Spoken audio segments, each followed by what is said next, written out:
आराधना में हमारी मदद करी परमेश्वर। ऐसे ही परमेश्वर वचन के शेयर करने में परमेश्वर आप मेरी मदद करेंगे। बोलने वाली मैं नहीं, लेकिन आपका पवित्र आत्मा एक मन एक आत्मा करे मुझे, हस्बैंड को, बच्चों को परमेश्वर, सुनने वालों को, देखने वालों को परमेश्वर, सबको एक मन एक आत्मा करे। हर एक की बंद बुद्धि खोल जाए, बंद हृदय खोल जाए, बंद आत्मिक और शारीरिक कान खोल जाए, ताकि आज का वचन 30 नहीं 60 नहीं वरन 100 गुना फल लेकर आए। हालेलुया। और हम अच्छी गवाहियों को शेयर करने पाए। ऐसा होने के लिए आप सहायता और मदद करेंगे, मैं धन्यवाद देती हूँ। शैतान की कोई गंदी योजना सफल नहीं होगी, इस बात के लिए मैं धन्यवाद देती हूँ, क्योंकि आप हमारे मध्य में और सब बातों पर होली स्पिरिट आपका कंट्रोल है। इस जगह पर, माहौल पर, हमारे शब्दों पर, हमारे व्यवहार पर, सब बातों पर आपका कंट्रोल मांगते और चाहते कि आज जो भी वचन हो परमेश्वर आपकी हो और आप ताजे प्रकाशन उड़े लेंगे। इस बात के लिए मैं धन्यवाद। मुझे कुछ भी नहीं आता, मेरा भरोसा मेरी तैयारी पे बिल्कुल भी नहीं है परमेश्वर, मेरा भरोसा आप पर है। आज जिस बात के लिए परमेश्वर तेरे लोगों की जरूरत है, आज अपने लोगों की जरूरतों को पूरा करेंगे। धन्यवाद करते पिता, धन्यवाद करते हैं कि आप हमारे लोगों को और हमें अपने कंट्रोल में रखेंगे और वो गहरी और गुड़ गुड़ बातें सिखाएंगे जिसकी आज हमें जरूरत है। आपका वचन कहते हैं यिर्मयाह 33:3 में कि तू मुझसे प्रार्थना कर, मैं तुझे ऐसी कठिन और गुड़ गुड़ बातें बताऊंगा जिन्हें तू अभी नहीं जानता। हाँ प्रभु, आपसे बेनती और प्रार्थना करती हूँ कि आपके वचन के वो गहरे भेद जिसकी आज कलीसिया को जरूरत है प्रकट होने पाए, और ना केवल प्रकट हो बल्कि सब कुछ समझ भी आए और उसके अनुसार हम सब चलते भी पाए जाए। अगर कहीं करेक्शन की जरूरत है तो आप करेक्ट कीजिए हमें। आपका वचन इसीलिए पवित्र शास्त्र में लिखा गया कि धर्मी जन सिद्ध बने। परमेश्वर का हर एक जन सिद्ध बने। जितने लोग इस वचन को सुनेंगे, हर एक जन उस परफेक्शन में बढ़ने पाए जिसकी डिमांड परमेश्वर करता है। हमें से हर एक को परमेश्वर एक बार फिर से आपके यीशु मसीह के लहू में सील करते हुए धन्यवाद देती हूँ, धन्यवाद करती हूँ कि आप हमारे मध्य में और हमारे बीच में अद्भुत काम करेंगे और बचा हुआ दिन हम आपके तरीके से बिताने पाएंगे जैसे अब तक संभाला, और आगे भी आप संभालेंगे। धन्यवाद देती हूँ यीशु के जीवित और सामर्थी नाम से इस प्रार्थना को मांगती हूँ। दया से सुने और ग्रहण कर ले पिता। आमीन, आमीन, हालेलुया। प्रभु यीशु का धन्यवाद करते कि वो हमारे बीच में है। जैसा कि हम सब जानते हैं, हम स्टडी कर रहे हैं रेवलेशन के चैप्टर से। Hallelujah Jesus. हम प्रकाशित वाक्य के 12वें अध्याय में आधा अध्याय हमने किया था और आधा आगे करेंगे। हालेलुया।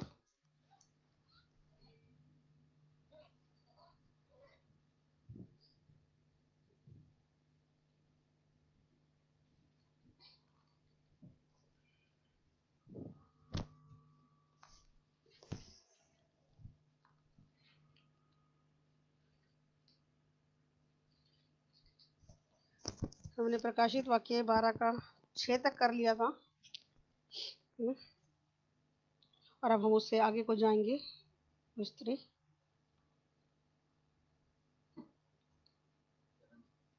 7 से 12 के साथ से हम पढ़ेंगे प्रकाशित वाक्य जी। फिर स्वर्ग में लड़ाई हुई, मिकाईल और उसके स्वर्गदूत अजगर से लड़ने को निकले। यहाँ हम स्त्री और अजगर के बारे में देख रहे थे कि स्त्री कौन है, अजगर कौन है। उसके बारे में हमने थोड़ा सा सीखा था कि वो स्त्री कौन थी।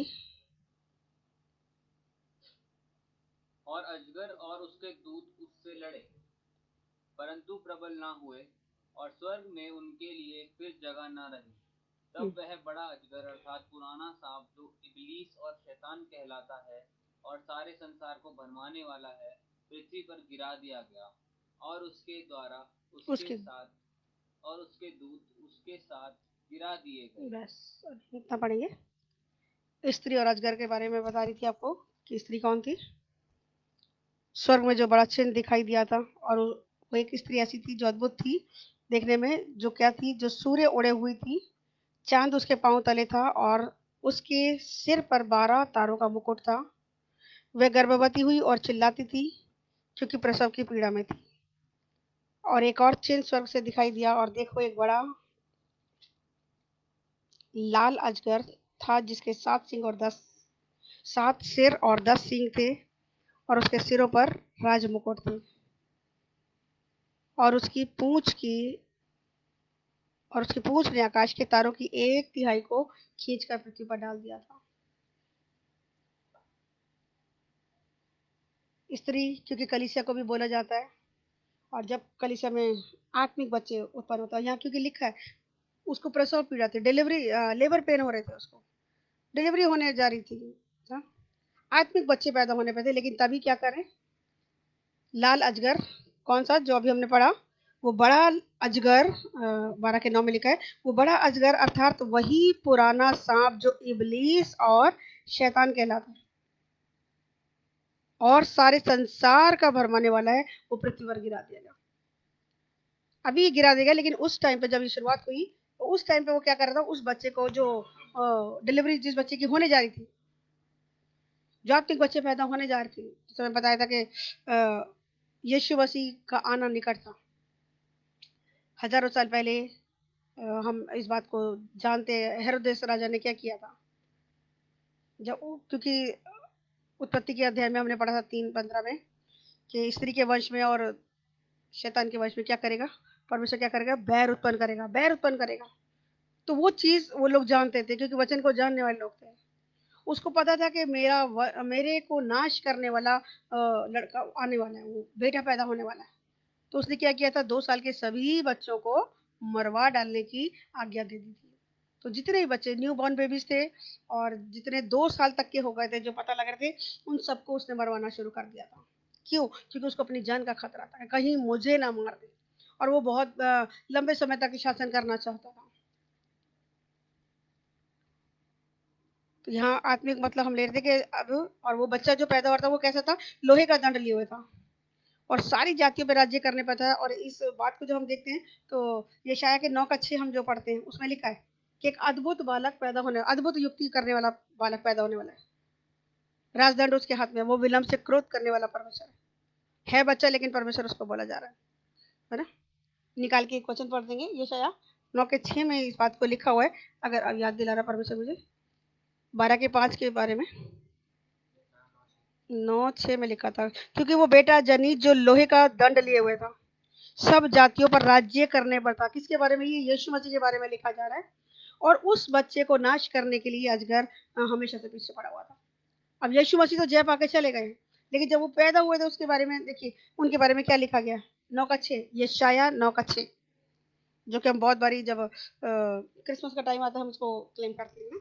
क्योंकि हमारे लिए एक बालक उत्पन्न हुआ, हमारे लिए एक बालक उत्पन्न हुआ, हमें एक पुत्र दिया गया है, हमें एक पुत्र दिया गया, हमें एक पुत्र दिया गया, और प्रभुता उसके कंधे पर होगी, और प्रभुता उसके कंधे पर होगी, और उसका नाम अद्भुत युक्ति करने वाला। उसका नाम क्या रखा जा रहा है? कोई नॉर्मल नाम नहीं है अभी फिलहाल रखा जा रहा है। अभी क्या कह रहे हैं उसको? वो अद्भुत युक्ति करने वाला पराक्रमी परमेश्वर है बच्चा, लेकिन उसको परमेश्वर का दर्जा दिया जा रहा है।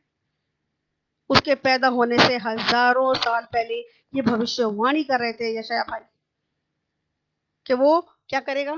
अद्भुत युक्ति करेगा, अद्भुत सोच और समझ से बढ़कर प्लानिंग करेगा। वो युक्ति मतलब योजना बनाएगा, और वो अनंत काल का पिता कहलाएगा, शांति का राजकुमार रखा, और उसका नाम क्या रखा जाएगा? शांति का राजकुमार।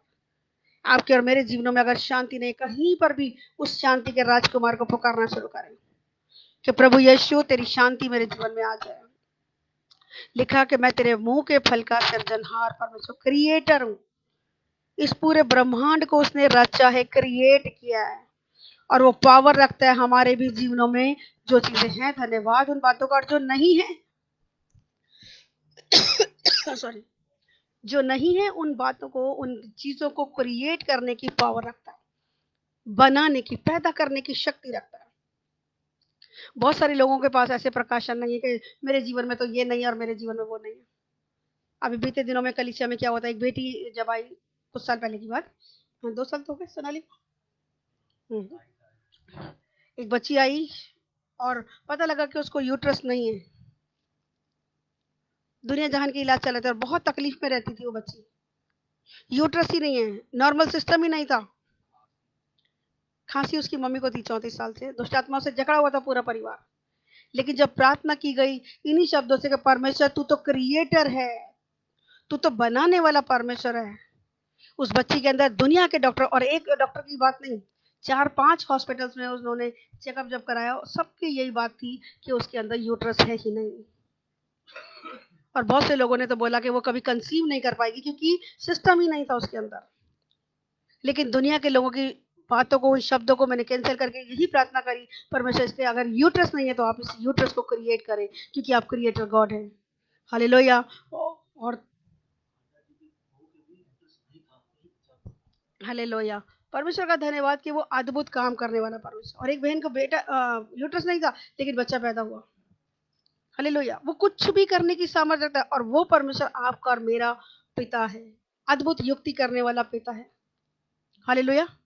लास्ट लाइन क्या बोली थी 9 के 6 की?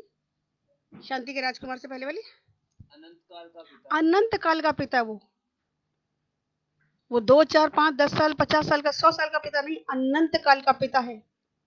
बच्चा पैदा हो रहा है, उसके लिए क्या क्या शब्द बोले जा रहे हैं, कितनी अद्भुत बातें बोली जा रही हैं।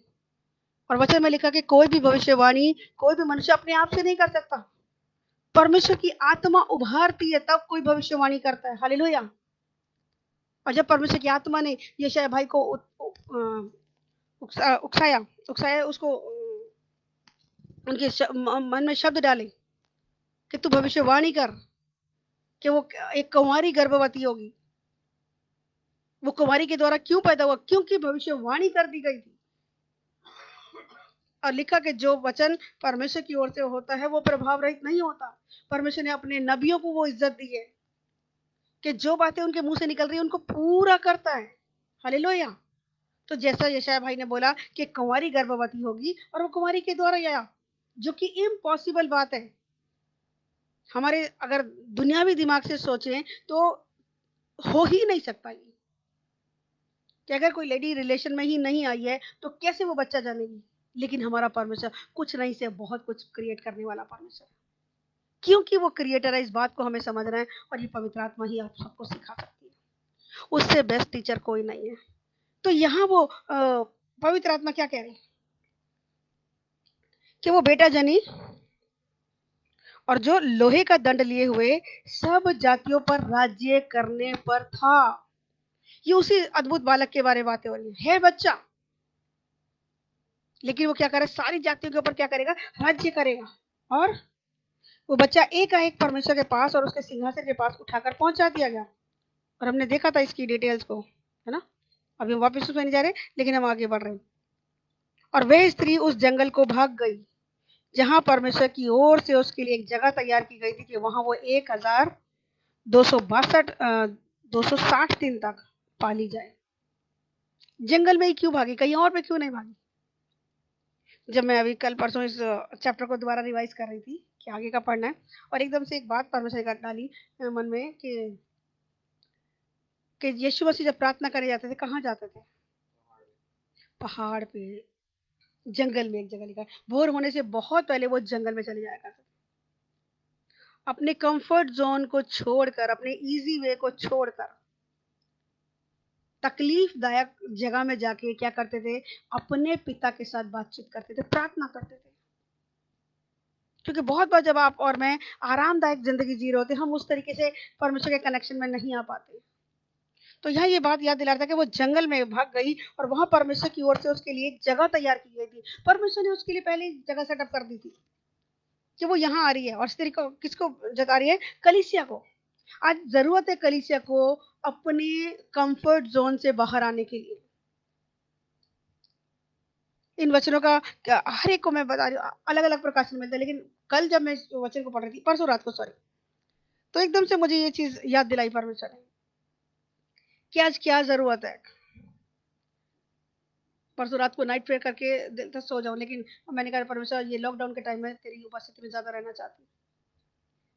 तो एकदम से वहां के वचन पढ़, और यही वचन मैं खोल के बैठ गई कि मैं, परमेश्वर आप मुझे बताओ अब परमेश्वर का क्या किया, यीशु मसीह का क्या काम था, यीशु मसीह क्या करते थे, भोर होने से पहले कहाँ जाते थे? मैंने कहा जंगल को।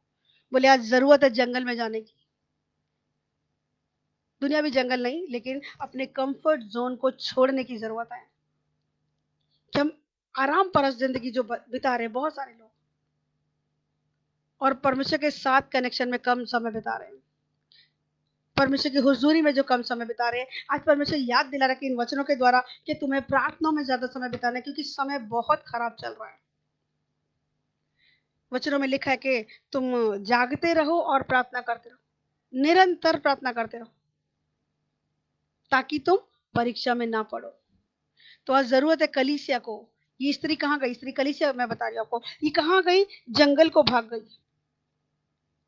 और ऐसा जंगल जहां परमेश्वर ने जगह तैयार की है, तो परमेश्वर जैसा चाहता है वो हमारे साथ करेगा, और वो हमारे साथ है। इस बात के लिए चिंता करने की जरूरत नहीं कि शायद अगर मैं जिंदगी के टफ टाइम में चल रही हूँ तो शायद मेरे परमेश्वर ने मुझे छोड़ दिया। नहीं, अगर परमेश्वर ने जगह तैयार की है तो इट मीन्स कि परमेश्वर को ध्यान है हमारा कि हम जंगल में बैठे हैं।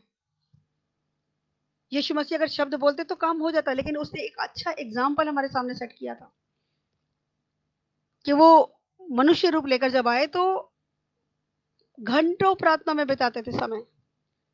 और पूरी बाइबल को हमने कई बार पढ़ा, और लेकिन उसमें कहीं नहीं लिखा कि जब कोई रोगी उसके पास आए तो उसने लंबी लंबी प्रार्थना करी। सिर्फ वो शब्द बोलते थे, लाजर बाहर आ, जा तेरे विश्वास ने। और कई सारे लोगों रोगियों को जब उन्होंने चंगा किया, उन्होंने क्या कहा? जा तेरे विश्वास ने तुझे चंगा कर दिया। तेरे विश्वास ने, सिर्फ शब्द बोला और उसी टाइम लोग चंगे हुए, इंस्टेंट हीलिंग्स हो रही थी। क्यों हो रही थी ये माइटी मिरेकल्स? क्योंकि परमेश्वर के साथ समय बिता रहे थे, प्रार्थना में समय ज्यादा बिता रहे थे। 33.5 साल की सेवकाई के लिए उन्होंने 30 साल अपना जीवन किससे बिताया? प्रार्थनाओं में। सामर्थ को लिया। आज हम अपनी सेवकाइयों को देखें तो हमारी सेवकाइयों में टाइम ज्यादा जाता है और परमेश्वर के साथ अकेले में समय बिताने में टाइम कम बिता पाते हैं। इसलिए आज हमें लंबी लंबी प्रार्थनाएं करनी पड़ जाती है।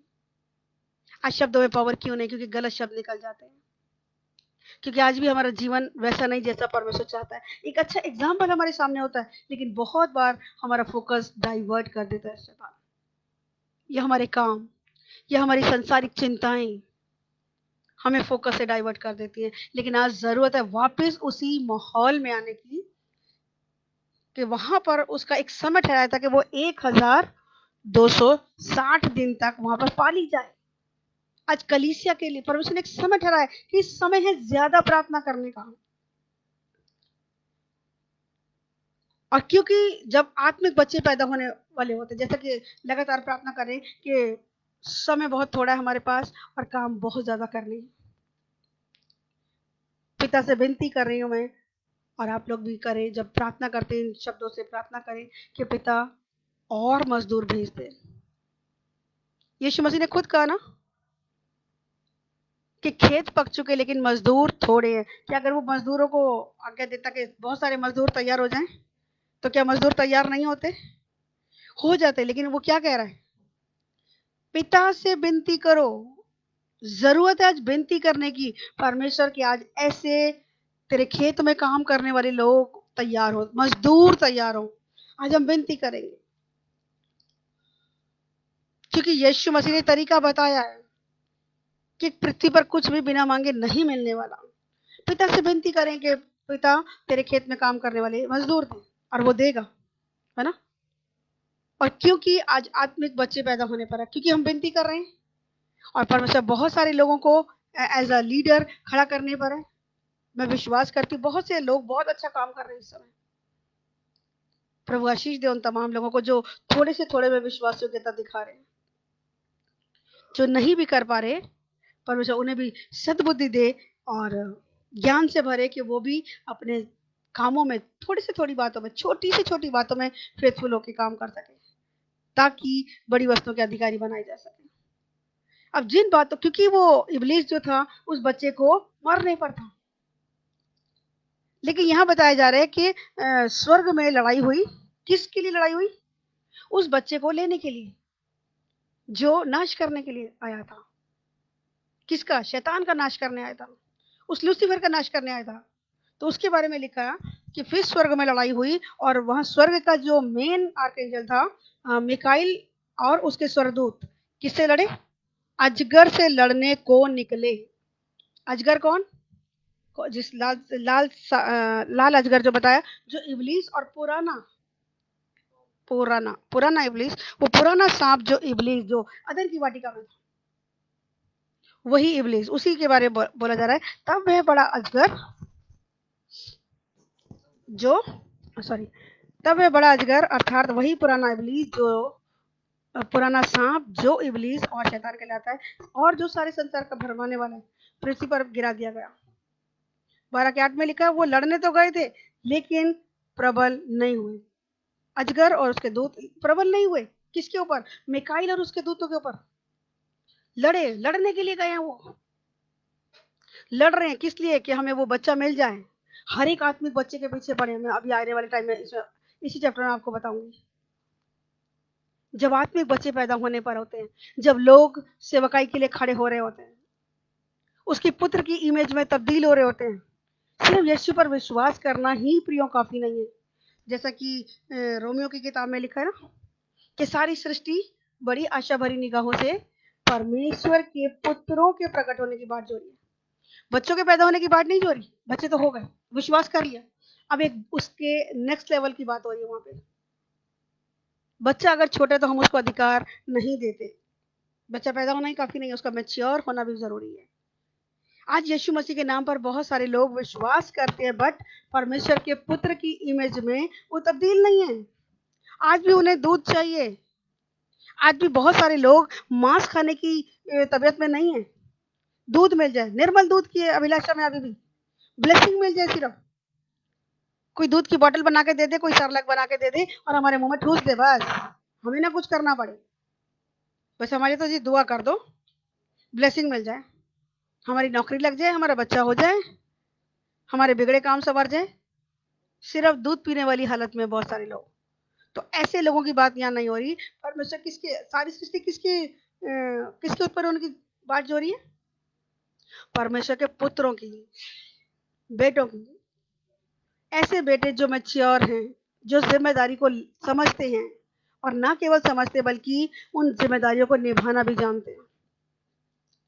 तो आज जरूरत है कलीसिया में ऐसे मैच्योर लोगों की, जो अपने विश्वास में मैच्योर हैं, कि कुछ मिले या ना मिले, आए जरूर हम भी विश्वास लेकर, और लालच से आए। कोई बीमारी ठीक कराने के लिए आता है, कोई नौकरी के लिए आता है, कोई बिजनेस के लिए आता है, अपनी अपनी समस्या को लेकर चाहे आते हैं हम यीशु मसीह के पास।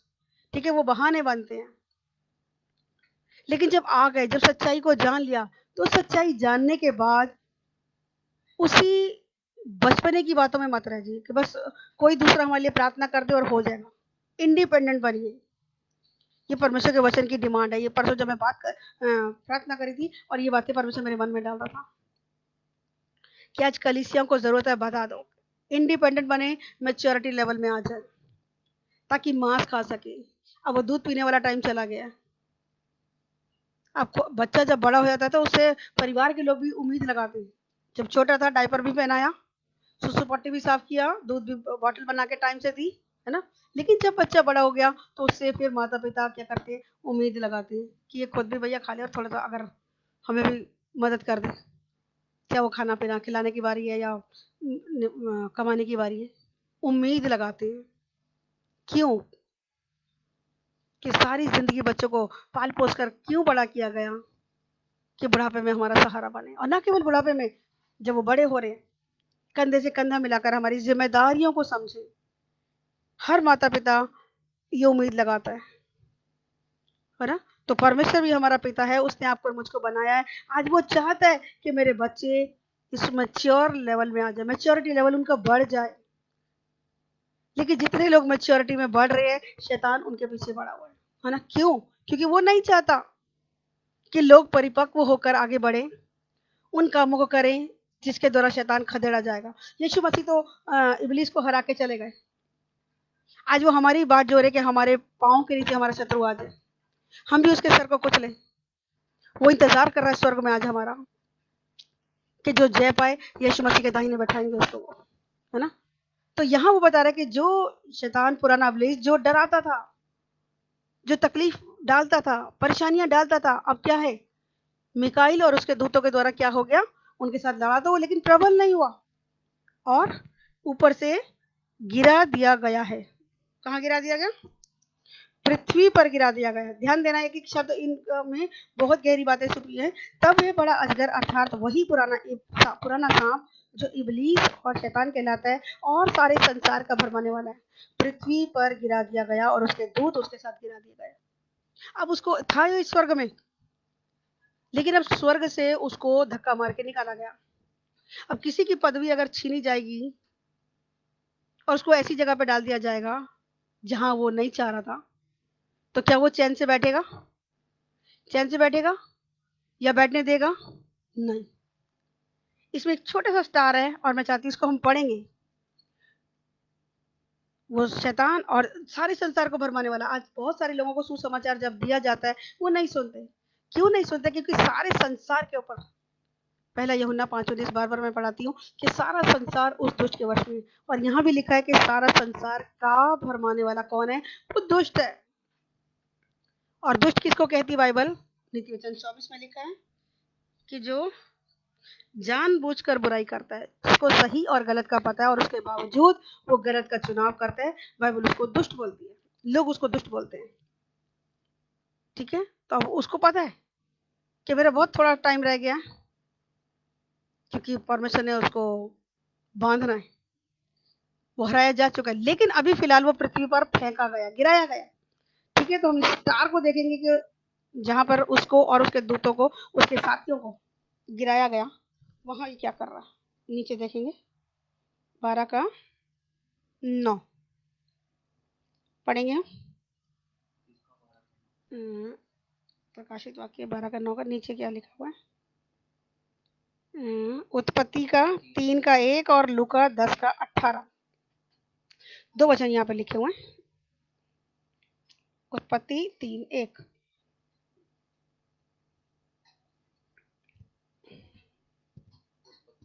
यहोवा परमेश्वर ने जितने बनैले पशु बनाए थे ये उन सब में सांप दूत था। हाँ, यहाँ क्या कह रहे हैं कि परमेश्वर यहोवा ने जितने भी वन में रहने वाले, जंगल में रहने वाले क्या बनाए थे? पशु बनाए। उन सब में, पशु में सबसे ज्यादा धूर्त चालाक कौन था? सांप, सबसे ज्यादा। ठीक है, और उसने स्त्री से कहा, क्या सच है कि परमेश्वर ने कहा तुम इस वाटिका के किसी वृक्ष का फल ना खाना? क्या भरमा रहा है वो स्त्री को? क्या परमेश्वर ने कहा? जबकि डायरेक्ट बात वो सुन चुकी थी, इस बात को ध्यान रखना। डायरेक्ट जब परमेश्वर कह चुका था आदम और हवा को कि इस वृक्ष के फल को तुमको नहीं खाना, जब डायरेक्ट सुन लिया तो क्यों किसी के भरमाए में आ रही है? बहुत बार आप और मैं वचन सुनने के बाद भी नहीं, फलाने बंदे ने ऐसे बोल दिया, उसने ऐसे बोल दिया। जब डायरेक्ट परमेश्वर ने कह दिया कि वो पेड़ का फल नहीं खाना, तो नहीं खाना, ये उसकी आज्ञा है। पेड़ के फल में कोई जहर नहीं था, जैसे हमने सीखा पिछले दिनों में। बस परमेश्वर ने आज्ञा दी थी कि इस काम को नहीं करना। लेकिन हम सब, इंसानी फितरत क्या है हम सब के अंदर? जिस चीज को मना किया जाता है वही काम हम ज्यादा करते हैं, तो उसने वही गलती करी। तो जब शैतान ने भरमाया कि क्या परमेश्वर ने तुझे बोला है कि उस पेड़ के फल को ना खाना, नहीं तो तू मर जाएगी, तो स्त्री ने क्या कहा? नहीं नहीं, ऐसा नहीं बोला। उसने कहा तू पेड़ के फल खा सकती है सबके, पर इस वाले का मत खाना, नहीं तो तू, ये स्त्री उसको बता रही है, नहीं तो तू निश्चय मर जाएगी। ये बात उसको पता है कि अगर मैंने उस पेड़ के फल को खाया तो मैं मर जाऊंगी, बट फिर भी वो क्या कर रही है? खा रही है। वचन की गहराई को नहीं समझने के कारण, परमेश्वर को हल्के में ले जाने के कारण, परमेश्वर तो माफ करने वाला परमेश्वर। परमेश्वर रोज मेरे से मिलता जुलता है, बड़े प्यार से बोलता है, वो तो दयालु परमेश्वर है। परमेश्वर यकीनन दयालु परमेश्वर, लेकिन जब उसने कोई बात बोली नहीं करनी तो नहीं करनी। सिक्के के दो पहलू जैसे, एक तरफ अगर वो दयालु परमेश्वर, तो एक तरफ न्यायी परमेश्वर भी है कि अगर तुम डिसओबे करोगे, मेरी बातों को नहीं मानोगे, तो तुम निश्चय मर जाओगे। डू एंड डोंट्स की एक लंबी लिस्ट है। पहली 5 किताबें अगर हम पढ़ें, जितने लोग नए हैं वो लोग पढ़ सकते हैं। परमेश्वर ने उत्पत्ति किताब से लेकर व्यवस्था विवरण तक 5 किताबों में अपने कानून को लिखा है। व्यवस्था की बातें, वो तोरा उसको बोला गया, उसमें कानून की बातें, क्या हमें करना है और क्या हमें नहीं करना, वो हमारा बेस है मसीह जीवन का। तो जब भी टाइम मिले उसको जरूर से सभी लोग पढ़ें। ठीक है, तो अब वहाँ उसी के बारे में बोला जा रहा है। एक वचन और है लूका का 10 का 18 कि वो धरती पर गिरा दिया गया है। जो भरमाने वाला था, जो भरमाता था पहले भी और आज तक भी वो यही काम कर रहा है। उसने उनसे कहा, लूका 10 का 18 पढ़ रहे। उसने उनसे कहा, हम्म, मैं शैतान को बिजली के समान स्वर्ग से गिरा हुआ देख रहा था। कौन कह रहा है ये बात? यीशु मसीह कह रहे हैं। किसको कह रहे? अपने चेलों को। लूका 10:18 में कि मैं क्या देख रहा हूँ? शैतान को बिजली की नाई। बिजली कैसे आती है? तेजी से। तेजी से शैतान क्या कर रहा है? पलक झपकते ही सेकंडों के अंदर बिजली गिरती है और उसके समान शैतान को बिजली के समान गिरता हुआ यीशु मसीह देख रहे थे। और यहाँ 19वें अध्याय में उसने हमें क्या अधिकार दिया? बड़ा फेमस है, जो हम बार बार बोलते हैं कि उसने शत्रु की सारी सामर्थ पर हमें अधिकार दिया। हमें मतलब चेलों को, जो उसको फॉलो करते हैं। इसलिए कभी भी डरने की जरूरत नहीं है। और बहुत बारी क्या होता है, हम लोग इस वचन को आधा क्लेम करते हैं, जबकि थोड़ा सा कुछ और भी आगे लिखा है जो हमें आशीष देता है। पढ़ेंगे हम इसको। तो भी इससे आनंदित मत हो। तो भी वो 18 में पढ़ दो। चलो 18-19 दोनों पढ़ दो। देखो 19 में पढ़ रहा हूँ। देखो मैंने तुम्हें सांपों और बिच्छुओं को रौंदने का और शत्रु की सारी सामर्थ पर अधिकार दिया है। देखो मैंने तुम्हें सांपों और बिच्छुओं का, जितने भी जहरीले सर्पेंट्स हैं, जहरीले क्रीचर्स हैं, जितने भी वन प्राणी, जितने भी जहर रखते हैं, नुकसान पहुंचाने वाले कह सकते हैं, सिंपल शब्दों में कहें तो नुकसान पहुंचाने वाली जितनी भी गंदी आत्माएं हैं, उनके ऊपर क्या दिया है? अधिकार दिया। सारी बातों पे, उसकी सारी पावर पे, एक दो पे नहीं लिखा। धीरे धीरे करके इसको दोबारा हम पढ़ेंगे बहुत ध्यान से। और सबने अगर बाइबल खोली हो तो अपने मुंह से इस बात का अंगीकार करें। मेरी आवाज अगर पहुंच रही है तो रिप्लाई भी दें, ठीक है? अंगीकार करें कि शत्रु की, पढ़ेंगे 19वां। देखो मैंने तुम्हें, सब लोग अंगीकार करना अपने अपने जगह पे, मैंने तुम्हें सांपों और बिच्छुओं को रौंदने का, मारने का नहीं लिखा यहाँ पे। क्या शब्द लिखा है? रौंदने का। रौंदना मीन्स पैर से कुचल डालने का। रौंदने का क्या दिया है? अधिकार दे दिया। हालेलुया। इन बातों की गहराई को समझें ताकि विश्वास बढ़े आपका। जी, रौंदने का अधिकार दिया और शत्रु की सारी सामर्थ पर, हालेलुया, और शत्रु की सारी पावर के ऊपर, एक दो पे नहीं, तीन पे नहीं, चार पे नहीं, 10 पे नहीं, जितने भी है, हजार है, लाख, जितने भी पावर है, सारी की सारी पावर पे जो आपको और मुझको नुकसान पहुंचा सकती है, उसके ऊपर अधिकार दे दिया। हालेलुया। तो हमें कहीं पर भी डरने की जरूरत नहीं होती, क्योंकि वचन को ठीक से पढ़ते नहीं है, समझते नहीं है। और वचन में लिखा है कि परमेश्वर का ज्ञान न होने से उसकी प्रजा नाश हो रही है। शत्रु की सारी सामर्थ्य हमें अधिकार मिला है और ये वचन अभी अधूरा है, पूरा होने में एक टाइम है। पूरा पढ़ेंगे इसको। जी, शत्रु की सारी सामर्थ्य पर अधिकार दिया और साथ में कह रहा है और किसी भी वस्तु से तुमको कोई हानि नहीं होगी। किसको? जो दुष्ट आत्माएं निकालते हैं। बहुत बारी कहते हैं अरे मैं तो दुष्ट आत्मा, कई लोग मुझे बोलते हैं, भाई लोग भी बोलते हैं, नहीं नहीं हम तो दुष्ट आत्माओं के लिए प्रार्थना नहीं करते। कहीं मैनू चंबड़ गई थे। एक भाई की मुझे याद दिला रहा परमेश्वर कि मैं सबके लिए तो दीदी प्रार्थना कर लेता हूँ, लेकिन दुष्ट आत्मा वाले व्यक्ति का अगर मुझे पता लग जाए कि उसके अंदर दुष्ट आत्मा है तो मैं प्रार्थना नहीं करता। मैंने पूछा उनको, मैंने कहा भाई क्यों नहीं करते? बोले मैं जब जब करता हूँ ना तो मैं वहां प्रार्थना तो करके आता हूँ और मेरे घर में आके वो फिर तांडव हो जाता है। वचन का पूरा ज्ञान नहीं। वचन में क्या लिखा है? किसी चीज से तुम्हें हानि नहीं होगी।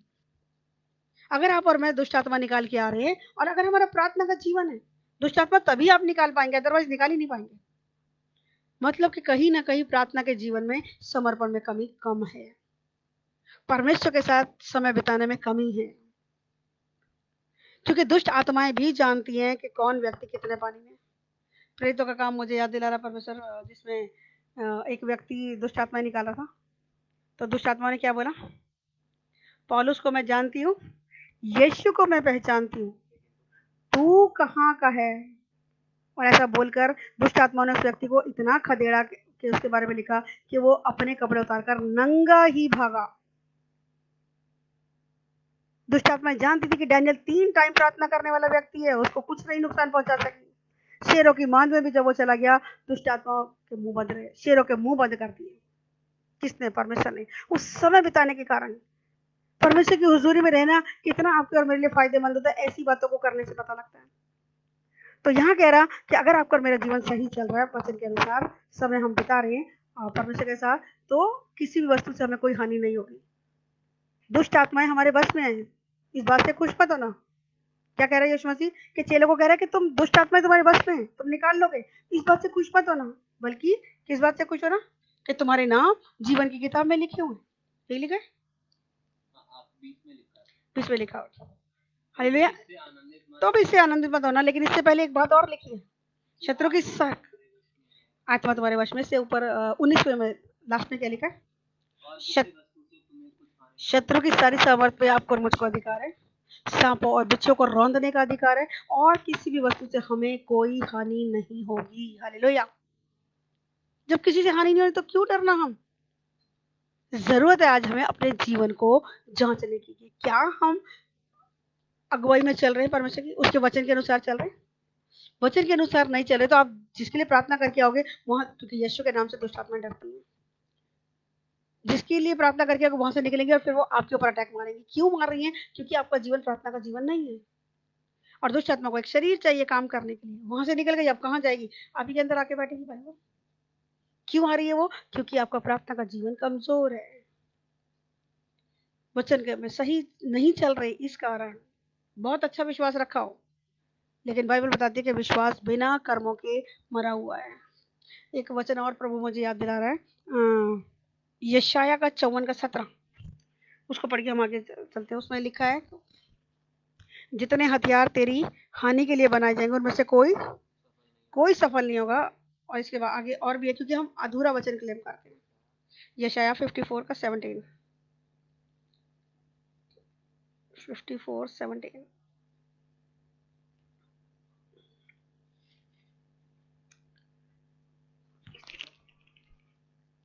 जितने हथियार तेरी हानि के लिए बनाए जाएंगे, जितने हथियार तेरी हानि के लिए बनाए जाएंगे उनमें से कोई सफल ना होगा। कोई भी सफल नहीं होगा। परमेश्वर का प्रॉमिस है ये, ठीक है? कोई सफल होने वाला नहीं। कितना एडी चोटी का कोई जोर लगा ले, कितने बड़े से बड़े ओझा बाबा से करा के ले आए, कुछ भी नुकसान नहीं होगा अगर आप और मैं वचन के अनुसार चलने वाले लोग हैं। कितनी बड़ी तोप आ जाए, कितना बड़ा पोप आ जाए, कुछ नुकसान नहीं होगा। क्यों? क्योंकि परमेश्वर का प्रॉमिस है कि जितने भी तेरे हथियार बनाए जा रहे हैं। बहुत सारे लोग आज चिल्लाते हैं कि हम तो बीमार बहुत रहते हैं, हमारे ऊपर तो ये हो गया, हमारे ऊपर तो ये हो गया, क्योंकि वो शैतान को ग्लोरीफाई करते रह जाते हैं। परमेश्वर की उस सामर्थ को पहचान ही नहीं रहे। क्लेम तो करेंगे, शब्द तो बोलेंगे, पर क्योंकि उनका जीवन प्रार्थना का जीवन नहीं है, क्योंकि उनका जीवन समर्पण का जीवन नहीं है, इसलिए शैतान उन्हें खदेड़ता है। यहाँ ये प्रॉमिस अपने घरों में लिख कर लगा लेना और उसके ऊपर हाथ रख रख के दुआ करना, प्रभु तूने प्रॉमिस किया कि जितने हथियार मेरी हानि के लिए बनाए जाएंगे उनमें से एक भी सफल नहीं होगा। और यह अधूरा वचन है, इसके आगे देखो कितना प्यारा वचन है, पढ़ेंगे।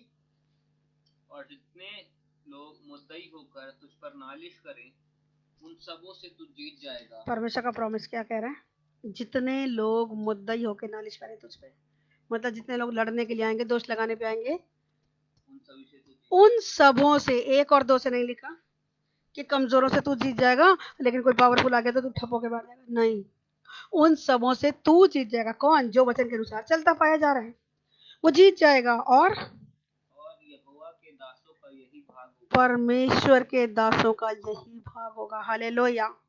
आप और मैं परमेश्वर की सेवा करने वाले लोग हैं। अगर हम उसके सुसमाचार को फैला रहे किसी भी तरीके से, उससे कामों को करते पाए जा रहे, क्यों बोला जाता है आपको कि आप सुसमाचार सुनाइए, लोगों को बताइए यीशु के बारे में, यीशु के भवनों में लेकर आइए, यीशु मसीह के साथ जोड़िए लोगों को। क्यों बोला जाता है? ये उसकी दी हुई सेवा है जो हर विश्वासी को करना जरूरी है। ये होमवर्क है आपका और मेरा। क्यों प्रभु ने आपको और मुझको चुना? इसलिए चुना कि हम अच्छी जिंदगी पाए। न केवल हम अच्छी जिंदगी पाए, बल्कि जितने हमारे आसपास रहने वाले लोग हैं वो भी अच्छी जिंदगी को पाए। और उसी के लिए परमेश्वर ने उनके बीच में आपको और मुझको ठहराया है। चाहे वो हमारा परिवार है, हमारा घराना है, हमारी बिल्डिंग है, हमारे गली मोहल्ले के लोग हैं, हमारा शहर है, हमारा देश है। क्यों ठहराया परमेश्वर ने? कलीसिया क्यों ठहरा? इस काम के लिए।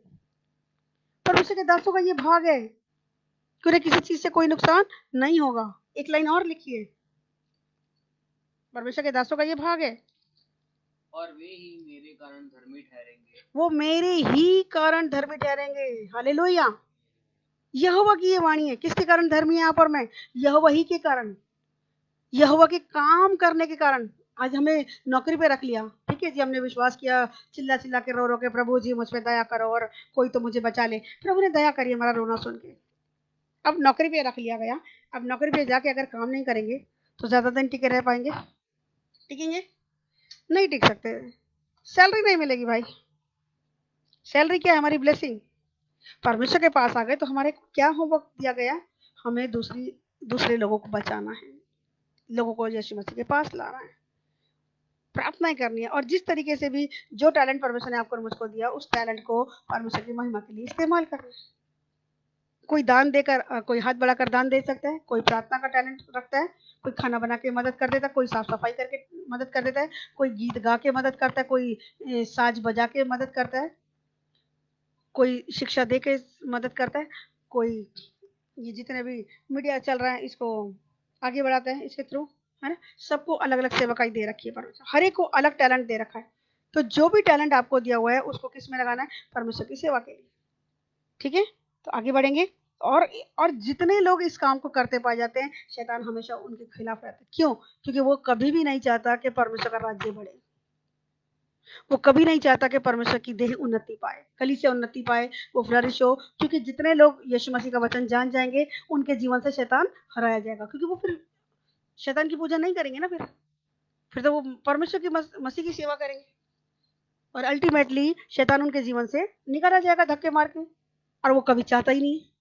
तो आज बहुत से सेवा करने वाले लोगों के जीवन में जब गड़बड़ियां देखी जा रही है, तो समझ जाना शैतान काम कर रहा है। लेकिन डरना नहीं, क्योंकि शत्रु की सारी ताकत पे आपको और मुझको अधिकार दिया है। करना क्या है? केवल आज्ञा पालन करना, बस। इतना छोटा सा काम अगर करते पाए जा रहे हैं, धन्यवाद करते पाए जा रहे हैं, तो परमेश्वर हमें जय दिलाता है। हालेलुया। तो आगे हम पढ़ेंगे, लूका 10 का 18 भी हमने पढ़ लिया, और आगे बढ़ेंगे हम प्रकाशित वाक्य 12 के 10 में आ जाएंगे। अभी हमने 9 तक पढ़ लिया, ठीक है। शैतान और उसके दूत गिरा दिए गए। अब आगे क्या लिखा है? फिर मैंने स्वर्ग से यह बड़ा शब्द आते हुए सुना। यूहन्ना लिख रहे हैं, है ना। अब हमारे परमेश्वर का उद्धार और सामर्थ्य और राज्य और उसके मसीह का अधिकार प्रकट हुआ है। क्या प्रकट हुआ है? मसीह का अधिकार प्रकट हुआ है। एक शब्द, उसने एक बड़ा शब्द आते हुए सुना कि अब हमारे परमेश्वर का उद्धार, उसका छुटकारा, सामर्थ, उसकी पावर और राज्य और उसके मसीह का अधिकार प्रकट हुआ है। मसीह को क्या अधिकार था? न्याय करने का अधिकार था। पिता ने यूहन्ना के चैप्टर में लिखा है कि परमेश्वर ने न्याय करने का अधिकार यीशु मसीह को दिया, ठीक है। वो अधिकार अब यहाँ प्रकट हो रहा है कि अब वो जैसा चाहता है वो लोगों के साथ कर सकता है, न्याय कर सकता है, ठीक है। अब वो न्याय प्रकट होगा, ठीक है। आगे प्रकट हुआ है सामर्थ, राज्य और उसके मसीह का अधिकार। मसीह को अधिकार है, जिसपे वो दया करना चाहे वो दया कर सकता है, और जिसको खदेड़ना चाहे खदेड़ सकता है। ये उसके हाथ में है। तो हमें, और ये बात उस टाइम प्रकट हुई जब दोष लगाने वाला गिरा दिया गया, जब यीशु मसीह ने अपनी जान देकर क्रूस पर आपके और मेरे लिए सब कुछ पूरा किया, और जय पाके पिता के दाहिने जाके बैठ गया अपना होमवर्क पूरा करके। तब वो होमवर्क करने के बाद उसका अधिकार प्रकट हो गया। आगे, क्योंकि हमारे भाइयों पर दोष लगाने वाला, क्योंकि हमारे भाइयों पर, जितने मसीह को जानने वाले लोग हैं, जब वचन के अनुसार नहीं चलते तो शैतान दोष लगाता था। देख, तूने इनके लिए जान दी, देख ये झूठ बोलते पाए जा रहे हैं। तूने इनके लिए जान दी, देख ये चोरी करते पाए जा रहे हैं। तूने इनके लिए जान दी, देख ये व्यभिचार कर रहे हैं। तूने इनके लिए जान दी, देख ये गंदी पिक्चर्स देख रहे हैं, ये पोर्नोग्राफी कर रहे हैं। तूने इनके लिए जान दी, देख समय कैसी चीजों में बर्बाद कर रहे हैं। दोष लगाता था वो, किसके ऊपर? हमारे भाइयों पर। कौन से भाई? जो मसीह पर विश्वास रखने वाले लोग हैं। जब वो वचन के अनुसार नहीं चलते तो वो शैतान दोष लगाता था परमेश्वर के आगे, ठीक है। लेकिन अब वो जो दोष लगाने वाला है, क्या कर दिया गया? गिरा दिया गया है। और इसके 10 में भी एक स्टार बना हुआ है। जल्दी से हम इसको पढ़ेंगे। अय्यूब का 1 का 9 से 11 और जकरिया 3 का 1, दोनों में सेम बात लिखी है। अय्यूब 1 का 9 से 11 निकालिए तो पढ़ेंगे, और एक जन निकालिए। जकरिया का 3 का है, अय्यूब 1 का 9 से 11। भजन संहिता से पहले, भजन संहिता से पहले। हालेलुया।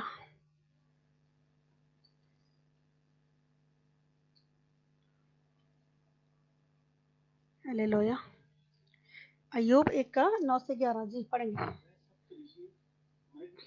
नहीं,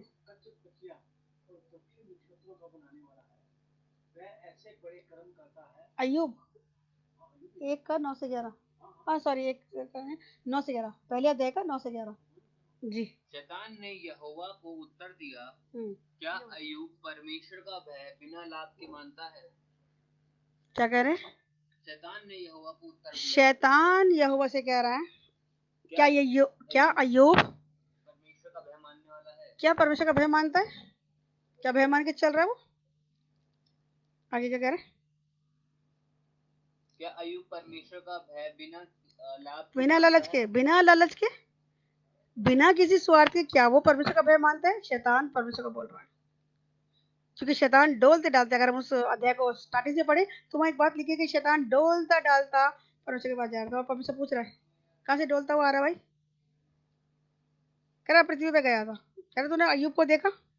बोले हाँ देखा, क्योंकि तूने उसके चारों ओर बाड़ा बांधा हुआ ना, तूने उसको बहुत सारी आशीषें दे रखी, इसलिए वो तेरा धन्यवाद करता है।